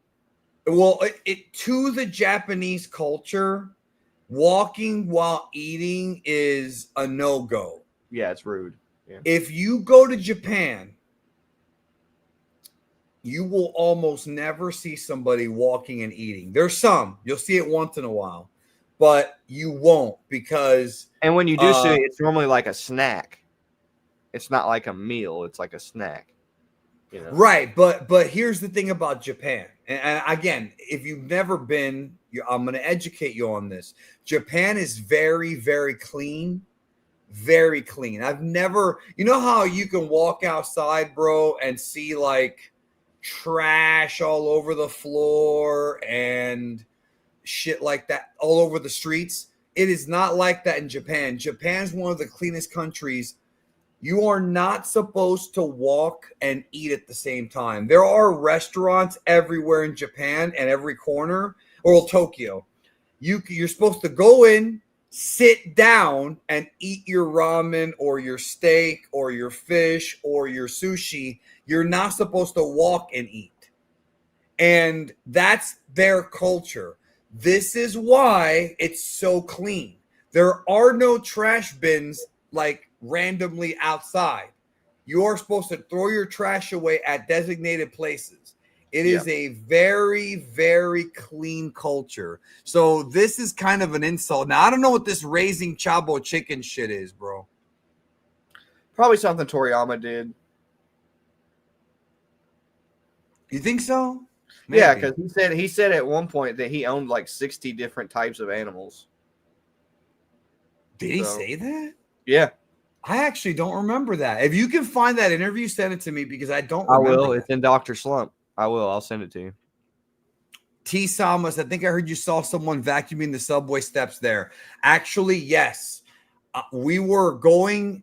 It was a subway area. Somebody was like not vacuuming, but what do you call that? Like street. It's like a street sweeper, but it's like not the gun, but it's like a machine that has like bristles at the bottom, and it's like shampooing the street. You know what I'm talking about? It's like a circular machine. Yeah. It's a concrete cleaner. And you go like this. I saw them doing that on the street. Yeah, bro. Japan is insanely clean, dude. No, you can't eat your salchipapa. I love salchipapa. That's a whole other, bro. That's a whole other thing right there, bro. But yeah, Japan is, no, this is wrong. Japan doesn't have trash days. Well, no, that's not wrong. That's right. But you're supposed to put your trash in front of your house and somebody will come pick it up in the middle of the night. That's how it works. Look at this, bro. Chabo chickens is a breed of chickens. It is? No. I would have never guessed that. All right, bro. Yeah, no gum on the sidewalks. This is also true. I told everybody I snuck weed in there. And I did take weed on the walking, but I never ate while walking. Anyways, we spent a lot of time talking about Japanese culture, but I think it's important when it comes to understanding this. Yeah, people. One of the things I hate about this fandom is that they always try to insert their Western bullshit into the series.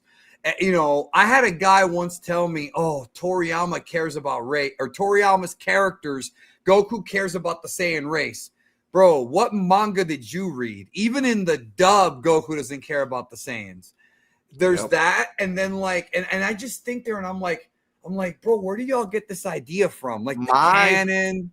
My number one pet peeve is when they try to pretend that it's not a kung fu series. That's my pet peeve. That's actually kind of fucking stupid, considering it's literally wuxia. What do they think it is, bro? Basically just like an action series, more like comic books and stuff like that. And that's not what it is. So music is correct when he says this. Tights is a weird character. Her appearance is random and it doesn't make a whole lot of sense lineage wise because Bulma's parents never mentioned Bulma having a sibling. Neither has Bulma. And like Magan said, it is a retcon. This is something a retcon, but it's not unnatural feeling. I don't think Bulma or the family is the type to be like, yeah, we have a random other. They just wouldn't say that. I don't think they would care. They're very. I don't know if you noticed this, but if you go back and you read the manga, everybody in Bulma's family is very self-centered. All of them. His mom, her dad. All they're worried about is themselves. When they meet Goku, they literally just ask him to do some things for him. They're like, hey, as a matter of fact. They wanted to cheat on each other, and they wanted Goku to help them find a man and a woman for them to cheat on each other with. So they're just, to me, they're not the type of characters that would really drop that information anyway. I don't think Bulma is either. So it is a retcon, you're right, but I don't think it's like unnatural for them to like say nothing about the fact that Bulma had a sister. I guess it's right. But one of the things I was noticing that was becoming a pattern, and okay, let me just make this very clear. I don't know how the chat feels, but I do not like when fiction does this. And Toriyama did it almost back to back. He introduced Vegeta's long lost brother and Bulma's long lost sister almost back to back, because the project before this one was fucking Son Goku and his friends return. So I don't like when fiction does that. Oh, he's your long lost brother, he's your long lost sister, or she is. And I am not a big fan of it, especially since it's weird that, like they said in the chat, they're never mentioned. There's not even a clue that Vegeta and Bulma had siblings. I don't hate it necessarily. Yeah, you're just not a fan of that trope in media, right? I am not a fan of that trope in media. The answer to this is tights, bro. We're about to see Bulma shortly, and Bulma's a lot younger. That answer is in this manga. So something I want to make clear to everyone is Jordan and I are doing an overview of Jaco, but this is not like you need to go out and read Jaco or find the manga, like download it or read it online or something, because we're not going to go into every detail. So just be aware, you know. And then also, this is something else too. When it comes to Vegeta's brother, he didn't really do anything except for that one special. He doesn't even come back ever. So, he's not referenced ever. I think this is the perfect time for me to plug something that's coming in the future. Your manga, bro, because you didn't send me the link either. To announce something. So we are working on Keiko Daimon still. I think we have like maybe 30 pages left to finish. We're probably going to be done with it by March. There's supposed to be some official. I haven't talked about this yet on here, but me and Koyama are mutuals on Twitter now. See, that's something I want, bro. There's quite a few. The guy who animated the Super Saiyan scene, he also follows me. What's his name? Bro, Masaki Sato follows me. He follows me, and so I'm trying to make it to where next March there's this Doujinshi festival in Japan. And you know Vaughn, he's supposed to be going to it, and I might be pulling off getting a copy of Keiko Daimon to some official people who have worked on Dragon Ball, because they come to this Doujinshi festival every year and collect Doujinshi. So next March I actually might be. I'm definitely giving a copy to Koyama for sure, but I'm probably going to end up having a bunch of other copies given to different official staff members. Is Koyama working, or is Koyama going to that event? Do you know? He has a history of going to it, but regardless of whether he goes to that or not, I'm going to send him a copy through DMs on Twitter since we're mutuals now. But the announcement that I wanted to make was that after we do Keiko Daimon, we're doing a story called Tarble the Galactic Patrolman. That's wacky already. And it's about Tarble joining the Galactic Patrol. It's kind of a sequel to the Moro arc. It's going to be super freaking cool. Get excited about it. You'll get to see all kinds of crazy like stuff that you love from Dragon Ball.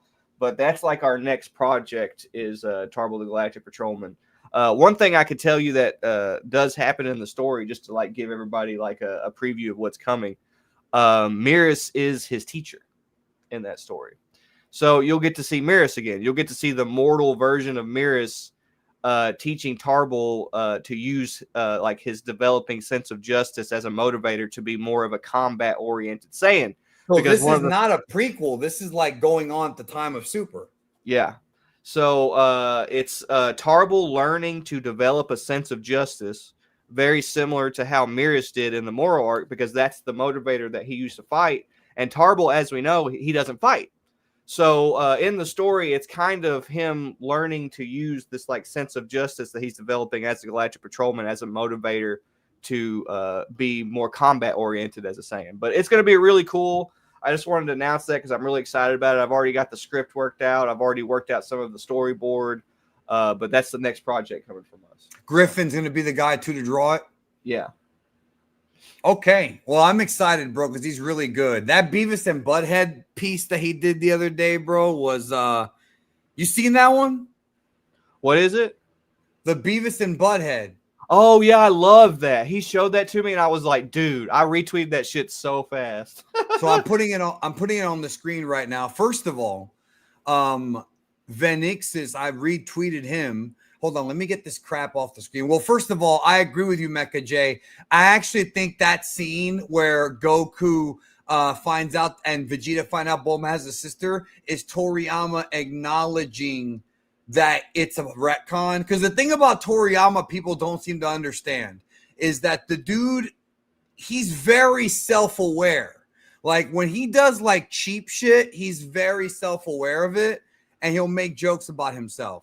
So if you look over here on the screen, right, Masaki Sato, he revealed that he got the inspiration for Riku's poses from Denji Pink and Dyna Pink, which are two older Sentai that he probably watched when he was like a kid, or not a kid. He would have already been a grown man, but a young man, right? And I love Super Sentai, but yeah, here's Masaki Sato, right? And he is following me. This is the man that directed that's the animation supervisor for the fucking Bardock special, bro. This is one of the greatest artists ever. I wanna show everybody, this is the Griffin piece right here, bro. This is great, dude. He drew Beavis and Butthead so like on point, bro. Yeah, he did. Griffin's a great artist, for real. He's awesome. He really is, bro. Underrated, I think. I think he underrates himself. Yeah, bro. Masaki Sato, bro. Masaki Sato is the guy who drew like Angry Goku. Like, he's just, I might send him a DM and just be like, you know, thank you so much for your work on Dragon Ball Z. Like, I love all of the art that you did. Like, cause he's the one that does those angry faces, and he does them.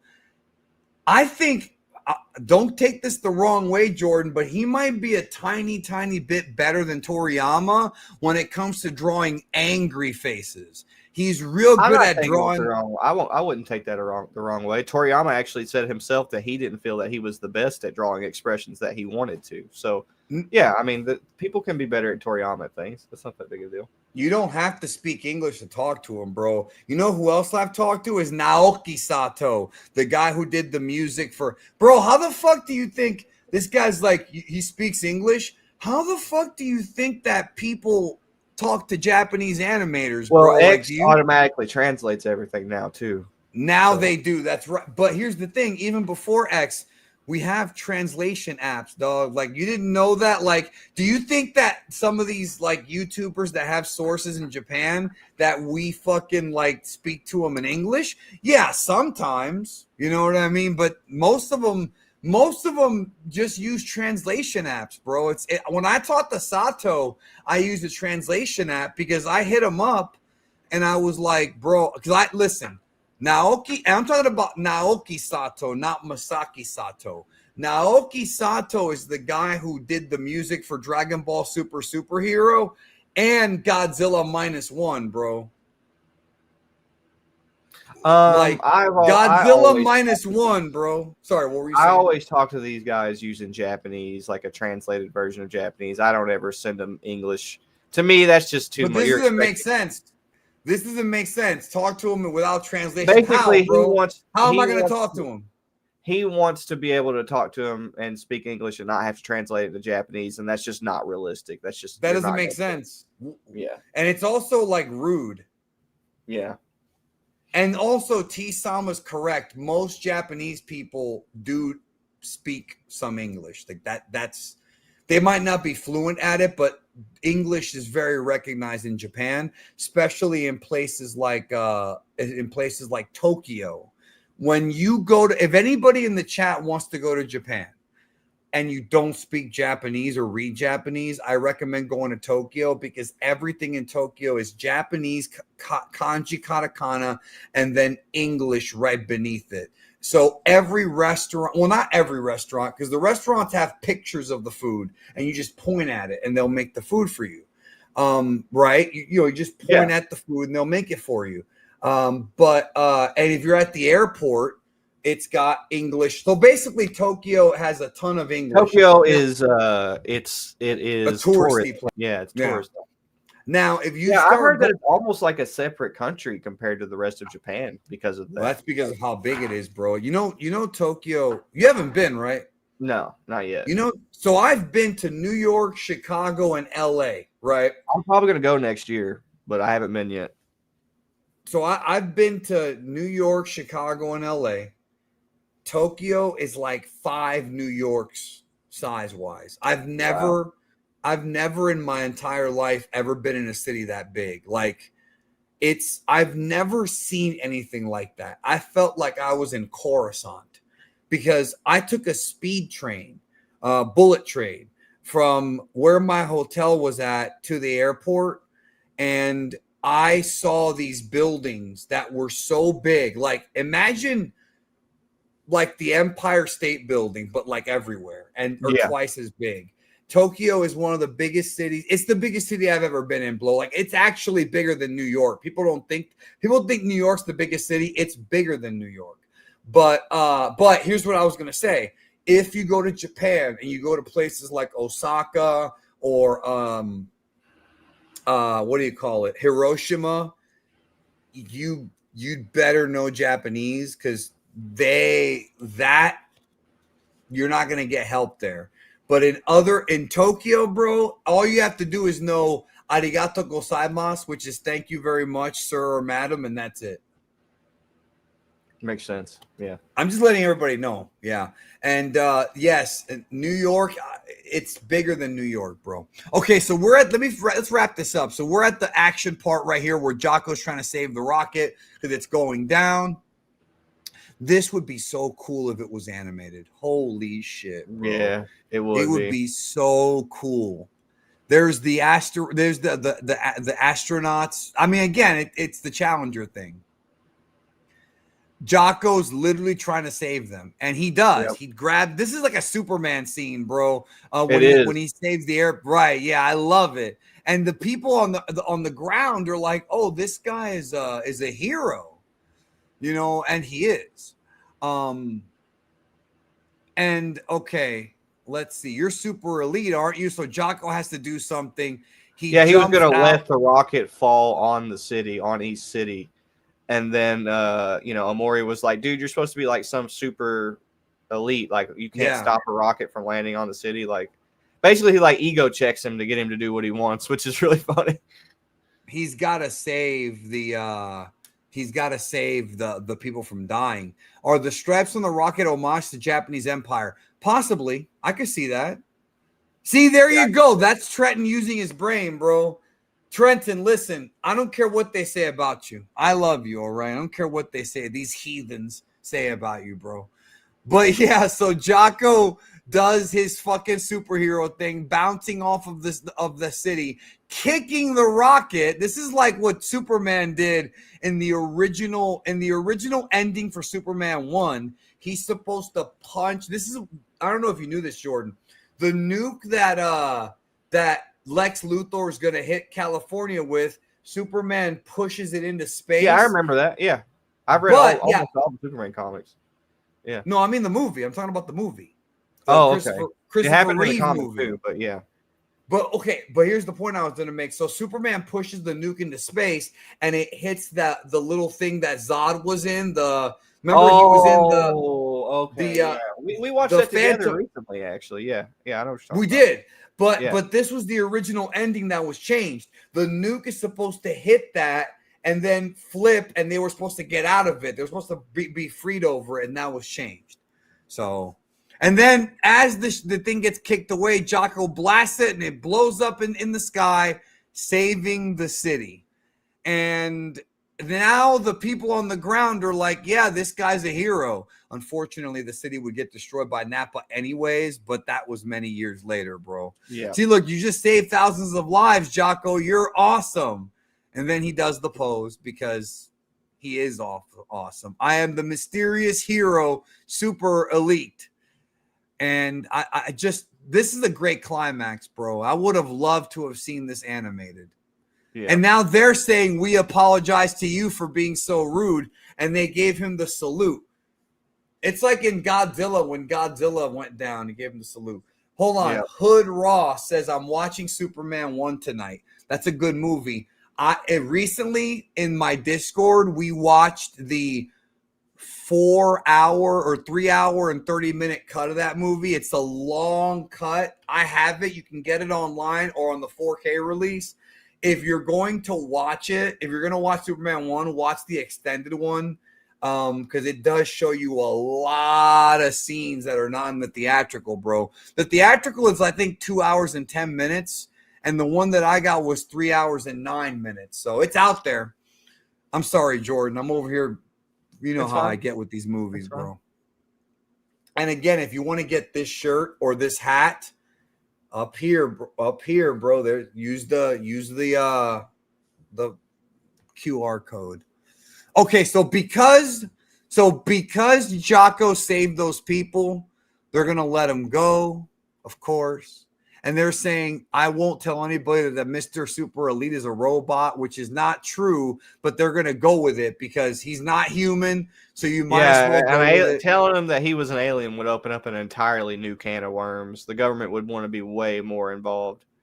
Just like in real life, bro. And it says here, it's bad enough those fools in the government try to place a pop idol, let alone her double on that rocket there. There's no need to let them use this lovely island. You know, I'll come up with some excuse. And then so this guy ends up being cool when all is said and done. Yeah. You know, and then he says, I'll have them redraw that sketch, which is really what Jaco wants. He's like, yeah, please have him do that. That's awesome. I love that ending, bro. All's well that ends well, bro. So they're having like lunch together. This is sort of the post-action part of the manga, I guess. And then this part is awesome right here. You were right, Amori. I found out that there are some good Earthlings too, even though they're still immature. I'll refrain from using the extinction capsule for quite some time. Yeah, and that's very similar to the Jaya ending, where there's this female character who ends up saving Gia by shooting an evil, corrupt cop who's like trying to kill him. And it's really cool because it's basically like pointing out some sort of merit in human emotion and our emotional reactions to things. It's a really, really interesting story in that sense, and a really interesting like commentary on that concept. So I love how here they rename Masked Man into Super Elite, and they do update the sketch, but it's almost the same thing. And he's over here excited. He's like, great, here comes the new sketch. And that's it. Yeah. It's still wrong. It's barely changed. Yeah. So Jaco takes them out for a flight around the Earth, which I think is cool. I think that's cool. We're not done yet. No, there's more. Because now we're in chapter +1. Okay, so the regular story is over. And Azuki, bro, that's her name.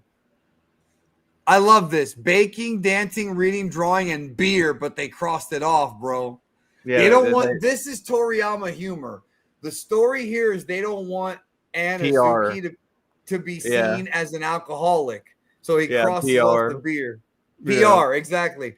So, okay, so now the story of Jaco normally is over, but now we're getting into chapter +1. So chapter +1 is like basically an epilogue. And it's more of them together, right? But this is where we start really getting the Dragon Ball tie-ins more than, you know, we had ever gotten, like way more. This is like a side. It's not really a side story. It's just more of Omori. I like that they really exaggerate that if Goku comes to Earth, that it's all over. Like that's something that people ignore so much about this. But it's also really interesting that the one thing that stops Jaco from being able to see that Goku lands on Earth is Tight shoving him at the last minute. Like, literally, like, as Goku is landing on Earth, Jaco says some shit to piss. There's a pun there because I'm pretty sure he pisses on Tights, if I'm not mistaken. Yes, that's and coming then up. and That's coming up. she gets upset about it and then shoves him into the ocean, and that's the reason that he misses Goku's landing. Here, this is what he says about the Saiyans. What are these brutal aliens like? Their main motive is to take over the planet, but the worst thing is that they're an evil alien race that loves to fight. Even the Galactic Patrol are no match for them, and the extinction bomb has no effect on them either. Yeah, keep going down. They will usually send a small child to slowly do away with the people on the planet. I wonder who that could be. Yeah, they have a very long childhood, so they can deceive people around them as they see. This is why anytime I see people like criticizing this, I know that they haven't read it, because like one of the biggest criticisms I've seen for Or they don't Jaco remember. and for Minus is the fact that like Goku was like never a bad guy or whatever, and that's just not true at all. Like they super exaggerate the idea that if Goku wasn't raised by Grandpa Gohan and in a very specific situation that he was in, he would have destroyed the Earth. Like Jaco talks about it multiple times. So, Right. Hold on here. Did this thing get shut down? Hold on. Okay. No, Vaughn actually replied to me, the one you were talking about. I don't know Vaughn very well. But he apparently has, or she has, the Nozawa figure. Did you see that Nozawa figure, bro? No, but that's cool. All right, I'm gonna put it on screen now since I can do that. So this is a reissue. Check this out. Wow, this is that's cool. This is a Masako Nozawa figure. It's a figure of her. How many voice actors get toys made of them? Yeah, that's really cool. Well, and it actually talks, bro. Look at this. This is her reading lines, bro. Yep, it's awesome. You probably can't, but that's fucking awesome. That's cool. Yeah. Zawa figure, dude. How many voice actors get a figure made on them? I don't know any except her. Yeah, me either. Even like Rob Paulson. And then look, Jaco says they look very similar to Earthlings, what's that? And then right here, the Saiyans of Planet Vegeta. He straight up just says it right there. At any rate, I'm glad this alien didn't show up. And then there is the Goku space pod. And then Jaco's like, I can't eat so much after creating a ruckus. Calm down and eat slowly. And I like how it says here, signed Son Gohan. That's on the door. See the thing, not the door, that stick coming out of the ground that says Son Gohan on it. And this is my favorite panel in the entire manga. This right here. And Jaco? In this entire, yes. Because it really shows, first of all, the fact that Toriyama had Goku eating immediately. Right. There's a lot of context. And he's eating dumplings. There's a lot of context to this. So, do you remember when Raditz showed up in the first episode of Dragon Ball Z or like around? Sure. Of course. One of the first things he says is, if you run around killing a bunch of people, you'll feel excitement. You'll feel this excitement that you've never felt before. That's not the first episode. That's like the third episode. But or the second episode. Second episode. And he's basically like, your Saiyan blood will be activated if you basically just like run around and kill some people. You'll get to feel how enjoyable it is. And so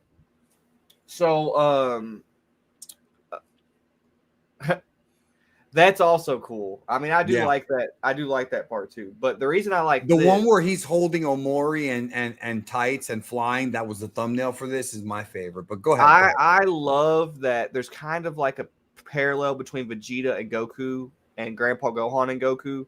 Because if you look, Goku's wearing the armor just like Vegeta. Grandpa Gohan's like, you would have been really dangerous if I wasn't a martial arts expert. That's literally the entire reason that Goku survives his fight with Vegeta, is because he trained as a martial artist. And if it wasn't for that, he wouldn't have survived his fight against Vegeta. So there's this really there's this really cool parallel here between Goku and Vegeta and Grandpa Gohan and Goku that's like super interesting. But the thing that I love the most about this is that it points out what exactly Grandpa did for Goku that made him pure of heart. And what I mean by that is Goku as a character has a craving for combat. Okay. And that craving for combat is what normally would cause him to do immoral things. It's normally what would cause him to do destructive things. But what Grandpa Gohan did was by teaching him martial arts specifically, he's taking that violent nature that Goku has and he's pointing it in a productive direction. Okay? Instead of it being about killing people for fun, it's about fighting for sport and enjoying that instead. So it's super genius that Grandpa Gohan took this approach because it's almost like he knew Goku was inherently violent and craved fighting and violence, which is something that Jaco talks about. This is true. So it's like he knew, this is a very violent, aggressive creature who loves combat, and he like took advantage of that. He basically like taught Goku to not look at combat and violence as a means of destroying and killing everybody around you, but instead as a sport for self-improvement. And that's my favorite because it really defines like what Goku is as a character and who he is as a character and what separates him from the other Saiyans. He still has that craving for violence, but it's been subverted by being taught the principles of martial arts. And that's the reason I love this panel, because it really calls attention to that, Well, it's kind of like how in Cobra Kai, the bullies end up taking martial arts, and in the later seasons, and it calms them down from being bullies. Once you learn like martial arts and the principles of the martial arts and all that, it does tend to make you enjoy fighting less. In the real world, I mean, not if you're saying, competitively it's different, but like fighting on the streets less, because you're getting all of that anger and that frustration out when you train. So there you go. But yeah, this is a very important panel. And that's why it's chapter 10+1. This is the epilogue of the story. And we get the origin for Goku's name there. Grandpa Gohan names him Goku because he fell from the sky, which is really cool. I love in the Bardock special, Goku, son, Goku, when he holds him up. That's an adorable scene, bro.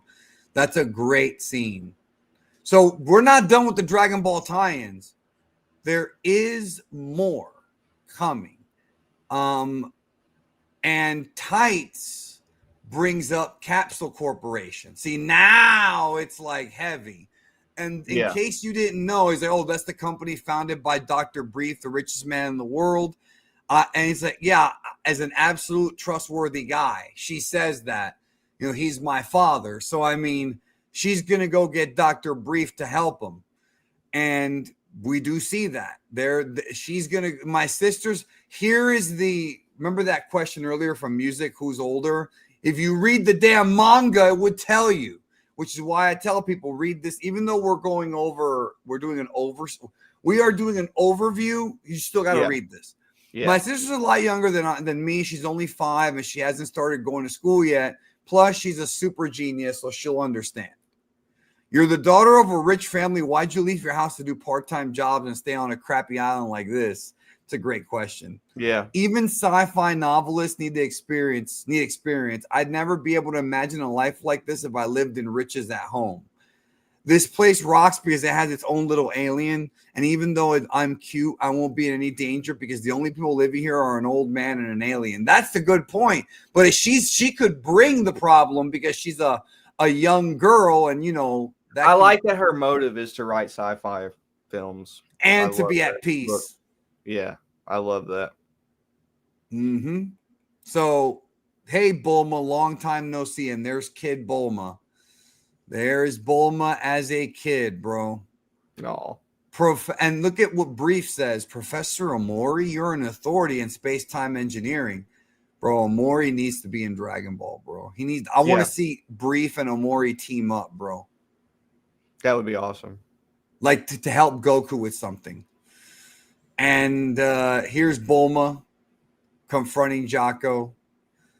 And this is why in Resurrection F, he comes back to Earth and Bulma knows him. Like, this is where everything started.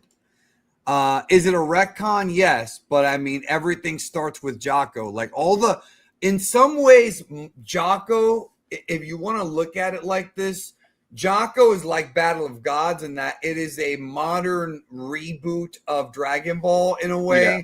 Not really a full reboot, but like, hey, it's Yeah, it's supplementary lore. Yeah. It's like a new beginning, which is Yeah. what I keep hearing about January, bro. It's a new beginning, which, by the way, I have a video coming out later tonight with a huge update about January. So you're going to want to really, really watch that video tonight. You're not going to want to miss that.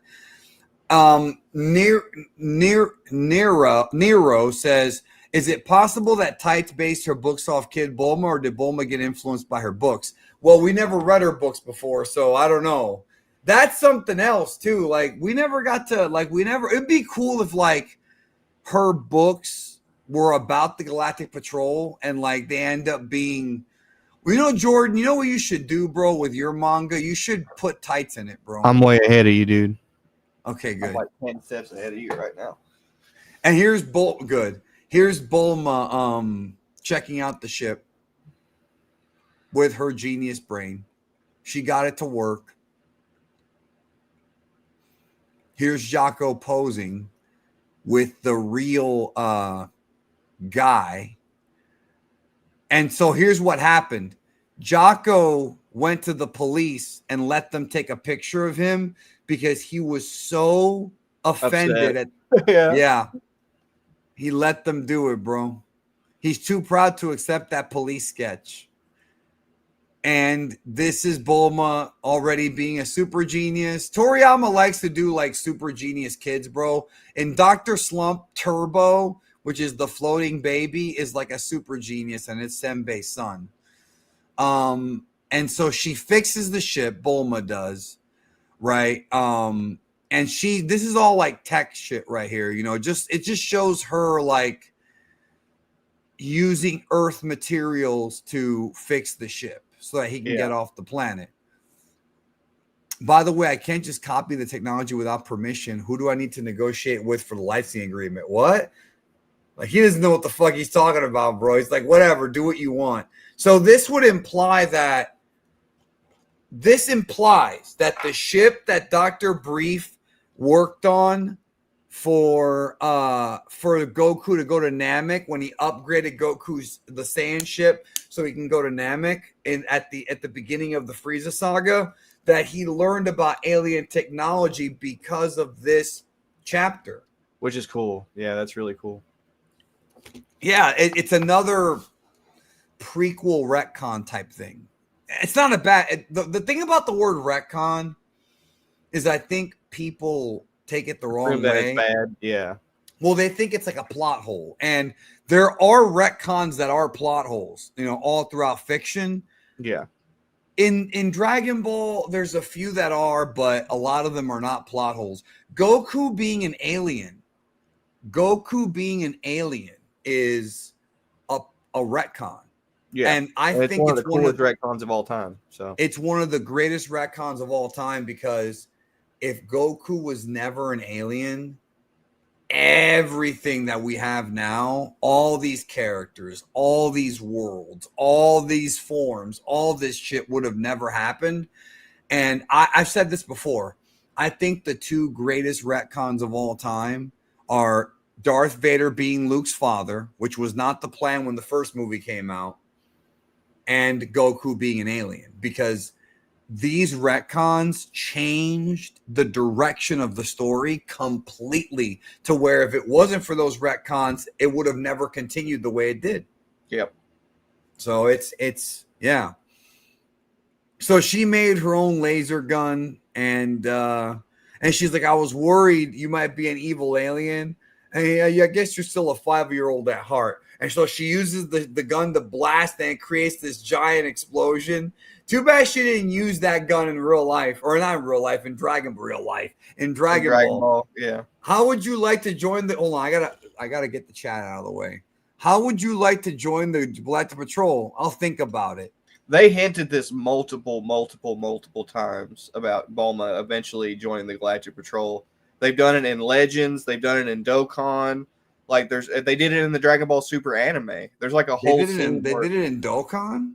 Yeah, there's a whole scene in the Dragon Ball Super anime where Bulma is flying Jaco's ship around, and Tights and Jaco are having a conversation about how she's a prodigy and how she would be an amazing Galactic Patrolman. So they've hinted at that like multiple times. They never did anything with it, but they did hint at it a lot. So this is to answer Trenton's question. Yes and no. Pansy and Glorio are kind of like Yamcha and Bulma, but really they're modeled after Pan and Trunks from GT. So you're getting 17 too. Who? Like his demeanor and stuff. 17. No, who reminds you of 17? Glorio. Yeah. Yeah, because he's very like stoic. Yeah. He's like Han Solo, bro, is the way I always saw it. Yeah, and he also pulls a Android 17 and makes a selfless wish on the Dragon Balls after being influenced by Goku, just like at the end of the TOP. So it reminds me a lot of 17. Clip says we're never told what exactly Goku was, so it's not changed information. It's new information. Okay, but it's still a retcon because, like you said, it wasn't planned from the beginning, and it was just magic. Like Goku was a monkey boy due to magic, like or he was just he's a Wukong avatar, right? Because in the world of Journey to the West, they don't explain everything. Like you just have to accept that it's their world. So that's kind of where it is here. Toriyama giving Goku that backstory is a complete. Here's why it's a retcon. Because at no point in Dragon Ball do you ever guess that Grandpa Gohan adopted him. And if you watch Dragon Ball and you don't know anything about Z, you just assume it's his grandpa. You assume it's his grandpa. It is a retcon, brother. No matter which way that you want to twist it, it's a retcon because Grandpa Gohan not being his biological grandfather is a retcon. Now, again, it's okay. Like it's the greatest one ever, bro, because it created Vegeta, it created Super Saiyan, it created Frieza. Like it, yeah. Later on, the Capsule Corporation sent me 100 billion Zenny. This is what Omori got. It was It was a small token of their gratitude. Goku does tell Bulma that his grandpa found him in the woods. I think it's in like chapter 3. I forgot about that. Well, yeah, I forgot about that actually. Yeah, whenever she creates the Capsule Corp house and like she sees the tail for the first time. He's like, yeah, my grandpa found me in the woods, and that but they don't say it's an alien. That's still a retcon. Yeah, it's still a retcon, but yeah, they do imply that he's not actually grandpa, or he's not actually his biological son. But also they imply that they have a similar relationship. Like for example, whenever he meets the Ox King just immediately believes that he's Grandpa Gohan's descendant because he acts so much like him and he kind of reminds him of him and stuff like that. So, like, they definitely allude to Grandpa Gohan and Goku being very closely related, but they do confirm that he's not necessarily his blood relative. Hold on. I got to address this. It's like saying Zach Final Fantasy VII to retcon because he was added last minute. No, it's not. That is not the same thing. You're wrong about that. If you play Final Fantasy VII all the way through, Zach is in the game. That is not what a retcon is, brother. See, this is what irritates me. People don't even know what it is. A retcon is retroactive continuity. That means that the author added something to the story that changes previous parts of the story. Zach was in the final version of Final Fantasy VII on PS1. It wasn't like they made another Final Fantasy VII sequel and put him in. That's not how retcons work, bro. That is not how they work, brother. It's a retcon, bro. Like, I don't understand why it's so hard for people to accept what that fucking word is. Yeah, retcon doesn't necessarily have a negative connotation. Like, why is it so? It's a fucking retcon. Even Toriyama has he didn't use that word, but he said it's a retcon, bro. It is. Yeah. Sasha Sevens. Didn't Roshi mention something about Gohan finding a little boy? That's in Z. Yeah, that's in Z. After we found out he was an alien. Yeah. The dev Right. said Zach was a last minute addition. In the final version of Final Fantasy VII on PS1, Zach is in it. It doesn't matter if he's a final edition. When the game came out, he's in the fucking game. Yeah. I'm 10 steps ahead on a lot of things, Junior. But all right, let's move on to the next page. We're almost done, bro. So years have passed. This island and the dislike of people have changed a bit too. Ancient Katayude grew fond of the island and often visited. Now he's living here. So now he's got visitors. To my surprise, good domestic worker, a good cook, so he's far more helpful than having Tights around. He buries Tights. And then it says, Tights succeeded in becoming a science fiction novelist just as she wished. It may be hard to believe, but she's actually a very talented writer. She forced Jaco to take her around some planets for her research. Yes. And she has become quite a popular novelist, but her novel Space Police Chaco, which she based on Jaco, was a dud. So there's your answer, bro. We never got to read her books, but her book, there is a book about Jaco. And then this is the whole thing about Jaco's girlfriend or whatever. He got himself a girlfriend. He came to Earth. He visibly shows a photograph of him and his girlfriend on a date. To be honest, I couldn't tell who was who. I think the shorter one is Jaco. They look exactly the same, bro. Talk about ego. And I like this. Tights is grown up. There's the guy living there. There you go. Tights' little sister Bulma came to visit us the other day. She's an incredible genius. So she has already graduated university. She has us set out on a journey and dropped by to see us on the way. Of course, this journey would be Dragon Ball. And there I am, bro.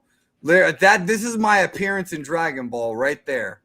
That's me right there, bro. Look at my face. That is the same face as that panda, bro. Look at that panda's eyes.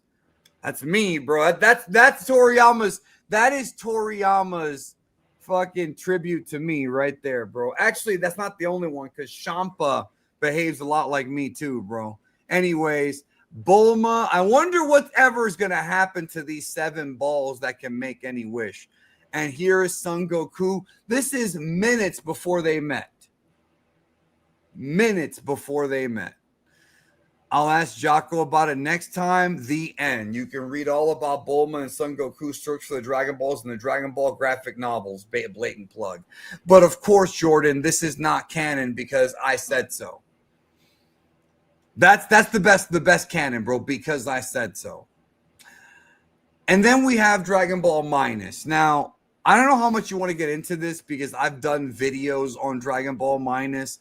I think you and I. Well, the only things I really want to point out is that one thing people ignore about Minus is that Bardock did fall victim to that craving for violence that Grandpa Gohan prevented Goku from having. So he's not like Goku. A lot of people think that like Minus versions of Bardock is like Goku, but he's not.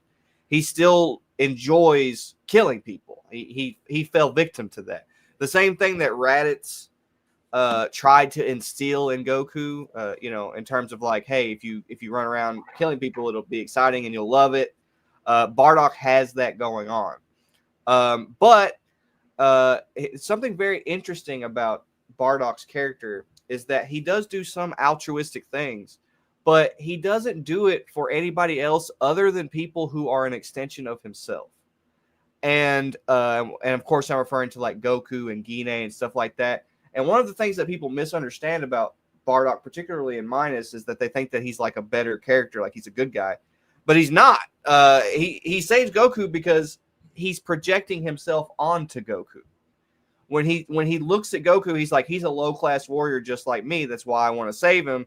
He's basically like, the only reason he's saving him is because he has a selfish connection to him. He's not altruistic in the sense that he'd be willing to save an entire planet like Goku. He's not like that at all. As a matter of fact, when he sends Goku to Earth, he sends Goku to Earth at the expense of Earth. He doesn't care if Goku destroys Earth. He just wants Goku to survive. Yes, he does not give a shit if Goku destroys Earth. He cares about his family. That doesn't mean he cares about yours. Exactly. So, And even bad people care about their own family. It doesn't make them good people. yeah, Vegeta, for example, King Vegeta, he cared about his son. He Yeah. wanted to see his son grow into like a really strong, capable warrior. And he killed a lot of people and ordered a lot of people dying. Now, something I find very interesting, and they play on this a bit more in the Granola arc, is that, and in my opinion, this is in reference to the point in human evolution where we developed empathy for our family as a survival mechanism. Because humans at one point, a lot of people don't think about this, but humans, our species, at You're one going point, dark, bro. What you're about to say. Go ahead. we were violent barbarians at one point. You still are, bro, in some ways. Our species was at one point violent, selfish barbarians. Like, you would have a caveman. Jordan, if you read TikTok comments, I think we're still like that, bro. But continue.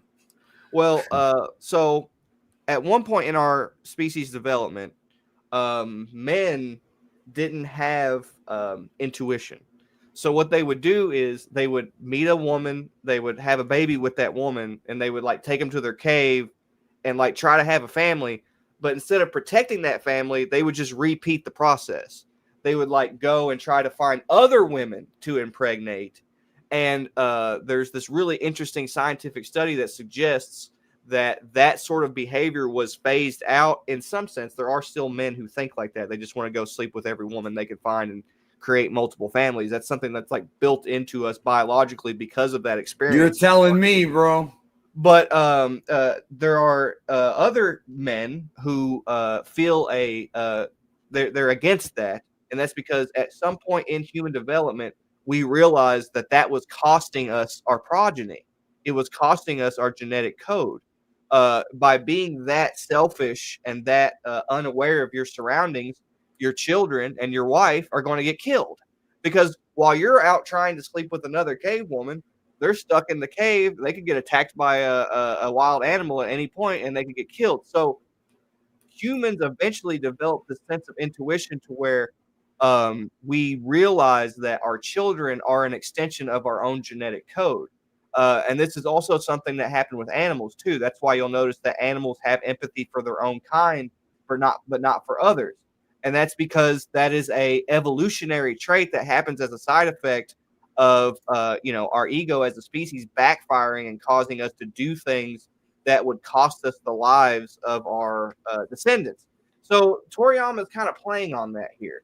A lot of people look at Toriyama as like look at Bardock as like the selfless character, but he's really not. He's only altruistic towards things that he associates himself with. And another really interesting thing is that but you can go ahead and skip a few pages. Right before Bardock sends Goku off at the end of this, he says, "Watch out for the Galactic Patrol." And that's really, really interesting because it kind of sets that dynamic. Yes, evolution is just a theory, but Toriyama references evolution. It doesn't matter if evolution is just a theory. Toriyama uses evolutionary concepts throughout all of Dragon Ball. Like, yeah, everything is like called an evolution, a mutation, blah, blah, blah, blah, blah. It's just a major theme in Dragon Ball itself. It doesn't matter if evolution is a theory. Evolution is right. In Dragon it's an Ball. idea that's used in Dragon Ball. There's also other religious ideas used too. Like it's, like Dragon Ball is polytheistic and the Bible's against that. You just can't compare. You can't compare the Bible to Dragon Ball because Dragon Ball is a story of fiction. Now, some believe that the Bible's also fiction, but it's not meant to be. So you just can't put those in the same category. But anyway, you were mocking it. That's funny.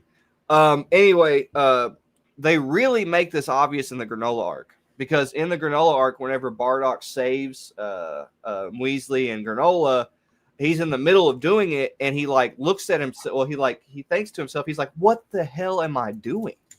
Why am I saving these people? This makes absolutely no sense." Bardock himself didn't understand why he was saving those people.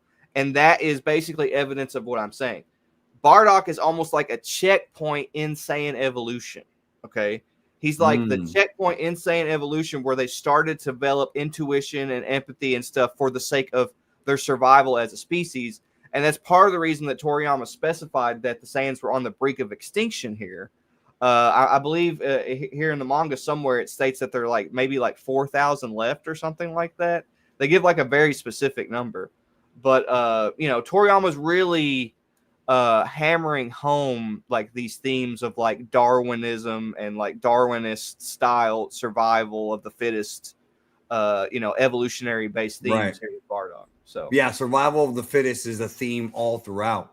Yeah. These scenes were kind of adapted into Dragon Ball Super Broly, where Bardock kind of gets the feeling some shit's gonna go down. But I actually wish that this scene was adapted, which is Bardock, like not this one. I'm sorry, the one on the first page where they're actually on a mission. Look, I'm just gonna say this, and a lot of y'all will agree, and some will not agree. I don't like Dragon Ball Minus. I don't like what it does with the Bardock story. I like the original Z version of Bardock by Koyama and Nakatsu. I don't think it's that different. I really don't. Well, I just don't. I like the fact that Bardock has that curse in the back of his head where he can see into the future. I thought that was creative. I like that, and I like Bardock's fight with Doria. It does kind of make all of Goku's experience. It kind of takes away from all of Goku's experiences, though, because it's everything Goku does in the Bardock special is set in stone. It implies that it's like destiny and fate because he already sees it happening in the future, meaning it was going to happen no matter what. I'm not a big fan of that because it kind of takes away from Goku's achievements in a way. I don't think it does. I think being able to see into the future is not the same as being able to control what happens in the future. So I mean that is true, but again, it makes it seem like those circumstances are going to happen no matter what. I know, and I like that because it fucked with Bardock's entire thing. If you remember when Minus was like, it fucks with this whole like idea of the world. When Minus was first announced, bro, they really hyped up the fact that it was going to introduce Goku's mom. That was like a big deal, bro. The mother of Goku. I do want to address one quick thing here from Nero. He said the continued in Dragon Ball is literally like Crisis Core's ending with Zack. I think you have like a thing for Zack, bro. Like, I don't know if you like, if you're in love with the character, but this right here is a retcon. The entire Crisis Core video game is a retcon in the sense that it expounds upon something that is only mentioned in Final Fantasy VII. And that's what Jaco does. It's the same idea, but like we talked about, a retcon is not necessarily a bad thing. However, in fact, here's one right here that's in the manga. They're talking about the legendary Super Saiyan. The original reason as to why Frieza was afraid of the Saiyans is not because of this legend. The original reason that Toriyama wrote, and this is in the manga and the Z anime, is that and he says it in Broly. He says it in Broly too. Wait. That's hold on. He says.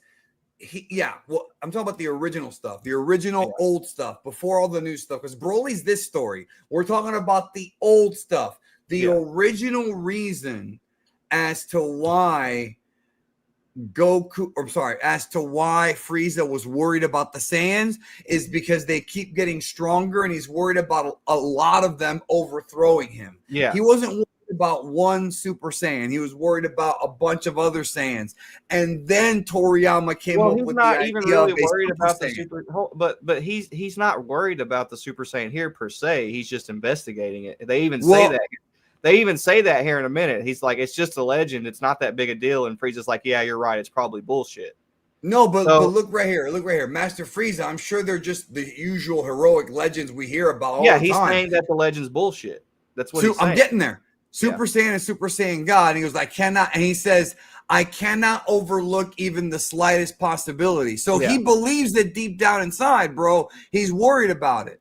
I don't think he's worried about it at all. He says right here, anyhow, the Saiyan race are a bit too proud to be truly loyal to me. It's about time I wiped them out along with their planet. I think that's his actual motive. I don't think it is actually. I disagree with you on this, bro. I think Frieza, and not just, I just want to say one quick thing. He laughs about the Super Saiyan when Vegeta brings it up on Namek.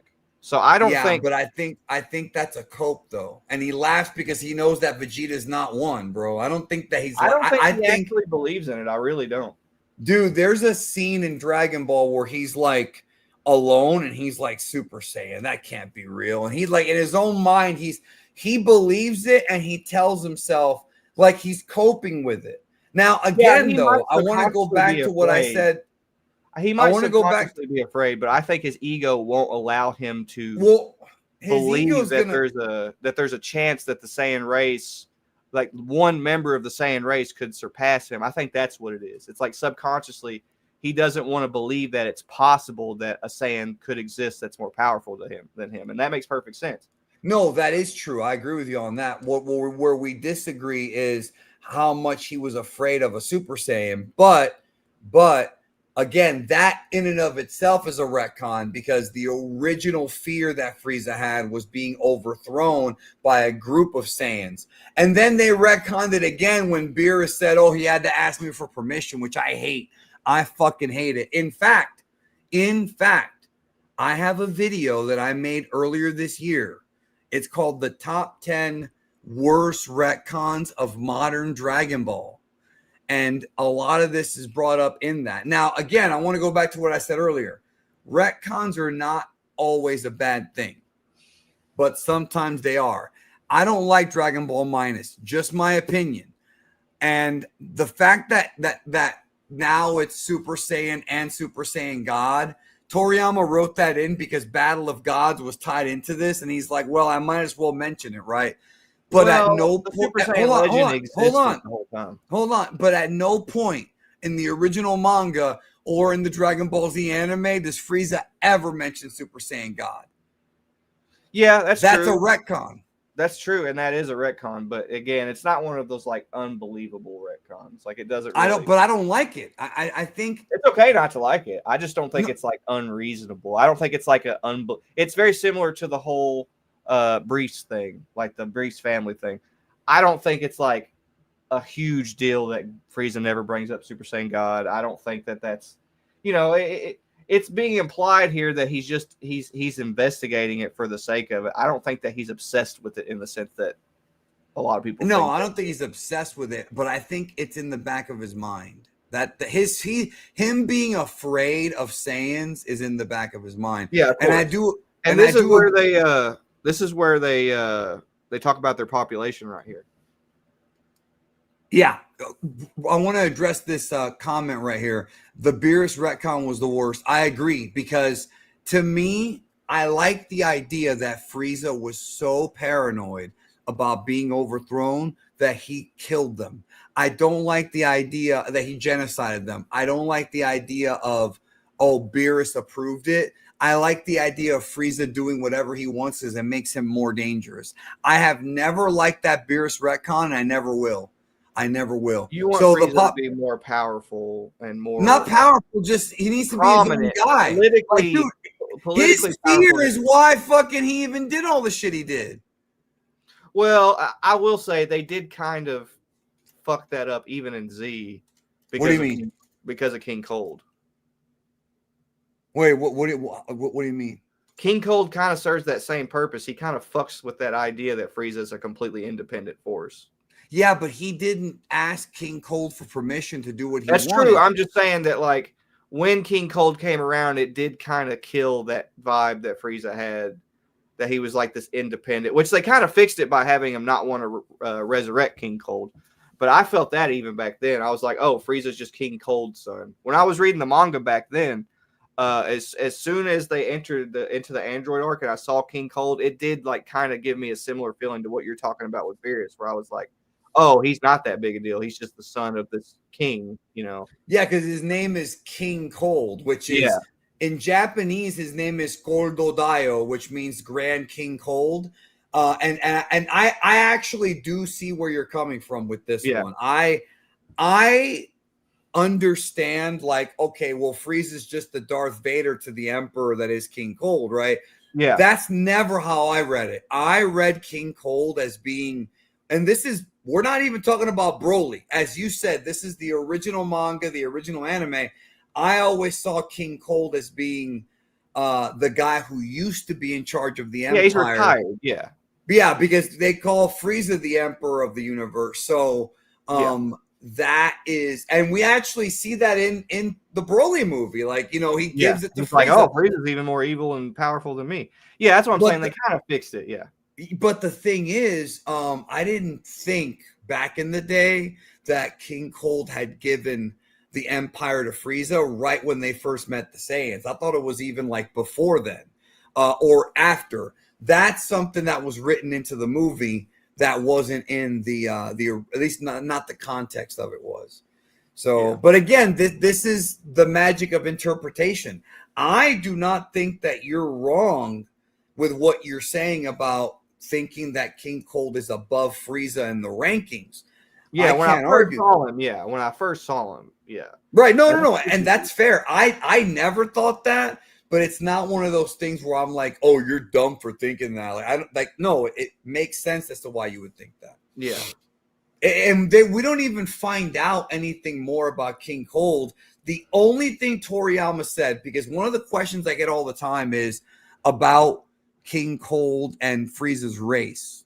Somebody actually asked me, it might have been in this chat or the other day, why do we not know anything about King Cold's race? And the answer is, I replied back, I said, who's Yamcha's mom? Who's Krillin's mom? There's a lot of things we don't know. Toriyama left a lot of information off. All we know is that Frieza and King Cold are mutants from like their race is not all that powerful. They happen to be mutants that are. So that's something Toriyama himself said. But we don't find out anything else, and that's what sucks. Yeah. So here's the introduction of Gine. What did you think about Gine then versus now? Back then, I just kind of saw her as Bardock's Bulma. When I first saw her, I was like, oh, yeah, this is like the Vegeta thing. You know, Toriyama's giving Bardock the Vegeta character development. And it humanizes Goku a bit, you know. No pun intended. Yeah, that was my initial thought, is that, like, you know, it's kind of like a twist on what he did with Vegeta, where, you know, Vegeta was domesticated by his wife, you know. I love the fact that when Bardock finds out that Raditz is on a mission with Prince Vegeta, he's like, he's a pain in the neck to have as a partner. Yeah. Vegeta, even back then, was a nuisance, bro. There's Goku in the space pod. And this is where Bardock starts to worry about something. Frieza's up to something. I can sense the presence of death. And again, I don't like this as much as I do the curse from the Bardock special. I just like that more. And when I'm reading Dragon Ball or watching Dragon Ball, I consider the Bardock backstory the canon one, even in my own head, even though it's not, because Toriyama has final say above everybody, according to a lot of people. I like that Bardock used his investigation skills to find out. I like that. Yeah, I know you like this Bardock. You defended it during the Granola arc, and I hate it. Yeah, I love this Bardock. Yeah, no, and some of the points you made, I agree with. It's just that I just really like the original special. Yeah. It's also a lot more Shakespearean, bro. Like, you know, the genocide the old and everything. Special is cool, but people do like pretend that it's something that it's not very often. What do you mean? That it's a movie when it's a special? Because that's wrong. I've done that a few times, but no, I'm not. No, I'm talking about. They pretend like Bardock is Vegeta in the special, and he's not. You know, Vegeta's like tossing Nappa in the air because he disappointed him and destroying him, and Bardock is tying the bloody bandana of his comrade like around his head in reverence to his fallen friends. Like, they're just not the same character at all. Like, I've just noticed that like a lot of people who prefer the old special, particularly on X and Twitter, have this like misconception that he's just something that he's not. They think that he's like this barbaric savage Saiyan who like doesn't care about anybody, and that's not true. Like, the entire reason that he ties that bandana, the red bandana around his head, is because his comrades were killed. It has the blood of his fallen comrades soaked into the headband. Like, that's the reason. Love that. I love that shit. So, you're telling me you don't like that? No, I do like it. That's what I'm saying is I like the special, but people who generally like the special and defend it, particularly online, it's almost like they haven't actually seen it. They pretend that it's something that it's not. Like, when people are criticizing Minus, for example, Like they'll say, "Oh, I don't like how they changed Bardock because he's more barbaric," but that's just, or he's less barbaric, but that's just not true. The old Bardock still had Bardock still had empathy for his comrades. He developed pride in being a low class Saiyan by the end of the film. He says that he wants to change his own fate, despite the fact that he's a low class Saiyan. So they're really just not that different, I guess, is all. And I'm actually happy you said that, bro, because this is where I agree with you 100%.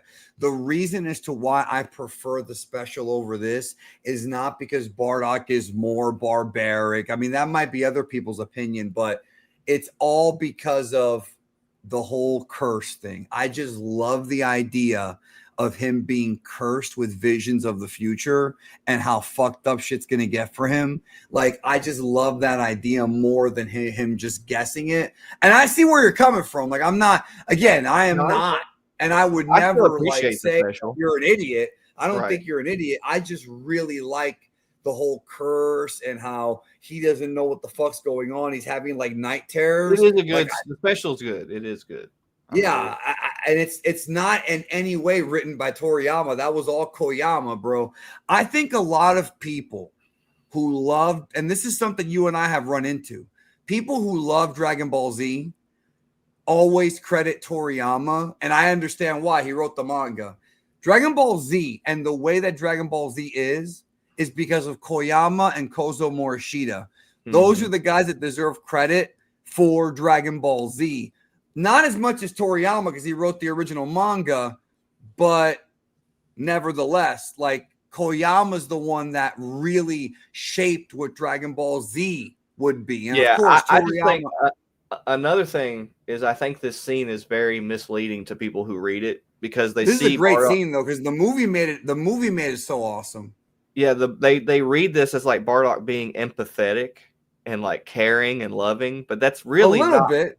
It's a little bit of that, but when he tells Goku right before Goku leaves, he's like, "Survive at any cost."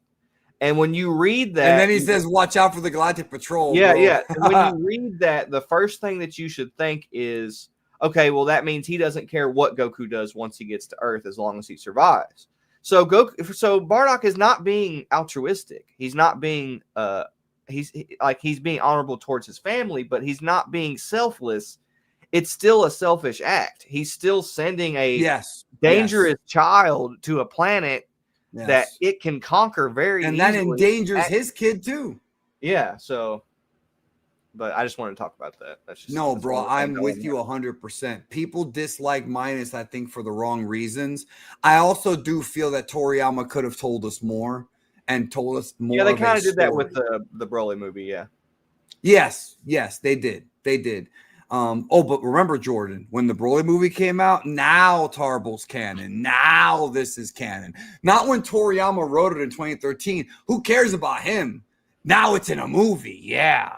Which, by the way, the Dragon Ball Super Broly movie has a ton of shit in it that Toriyama did not write. Like Broly, when his armor breaks and he's in that super buff form, that was Nagamine's tribute to Koyama in the original Broly. That was not a Toriyama design. So when you want to talk about canon this and canon that and that stupid canon debate that nobody really understands, when you have Toriyama writing a script, but then somebody adds to it, you could make the argument that that's not canon. Now, I'm not saying that.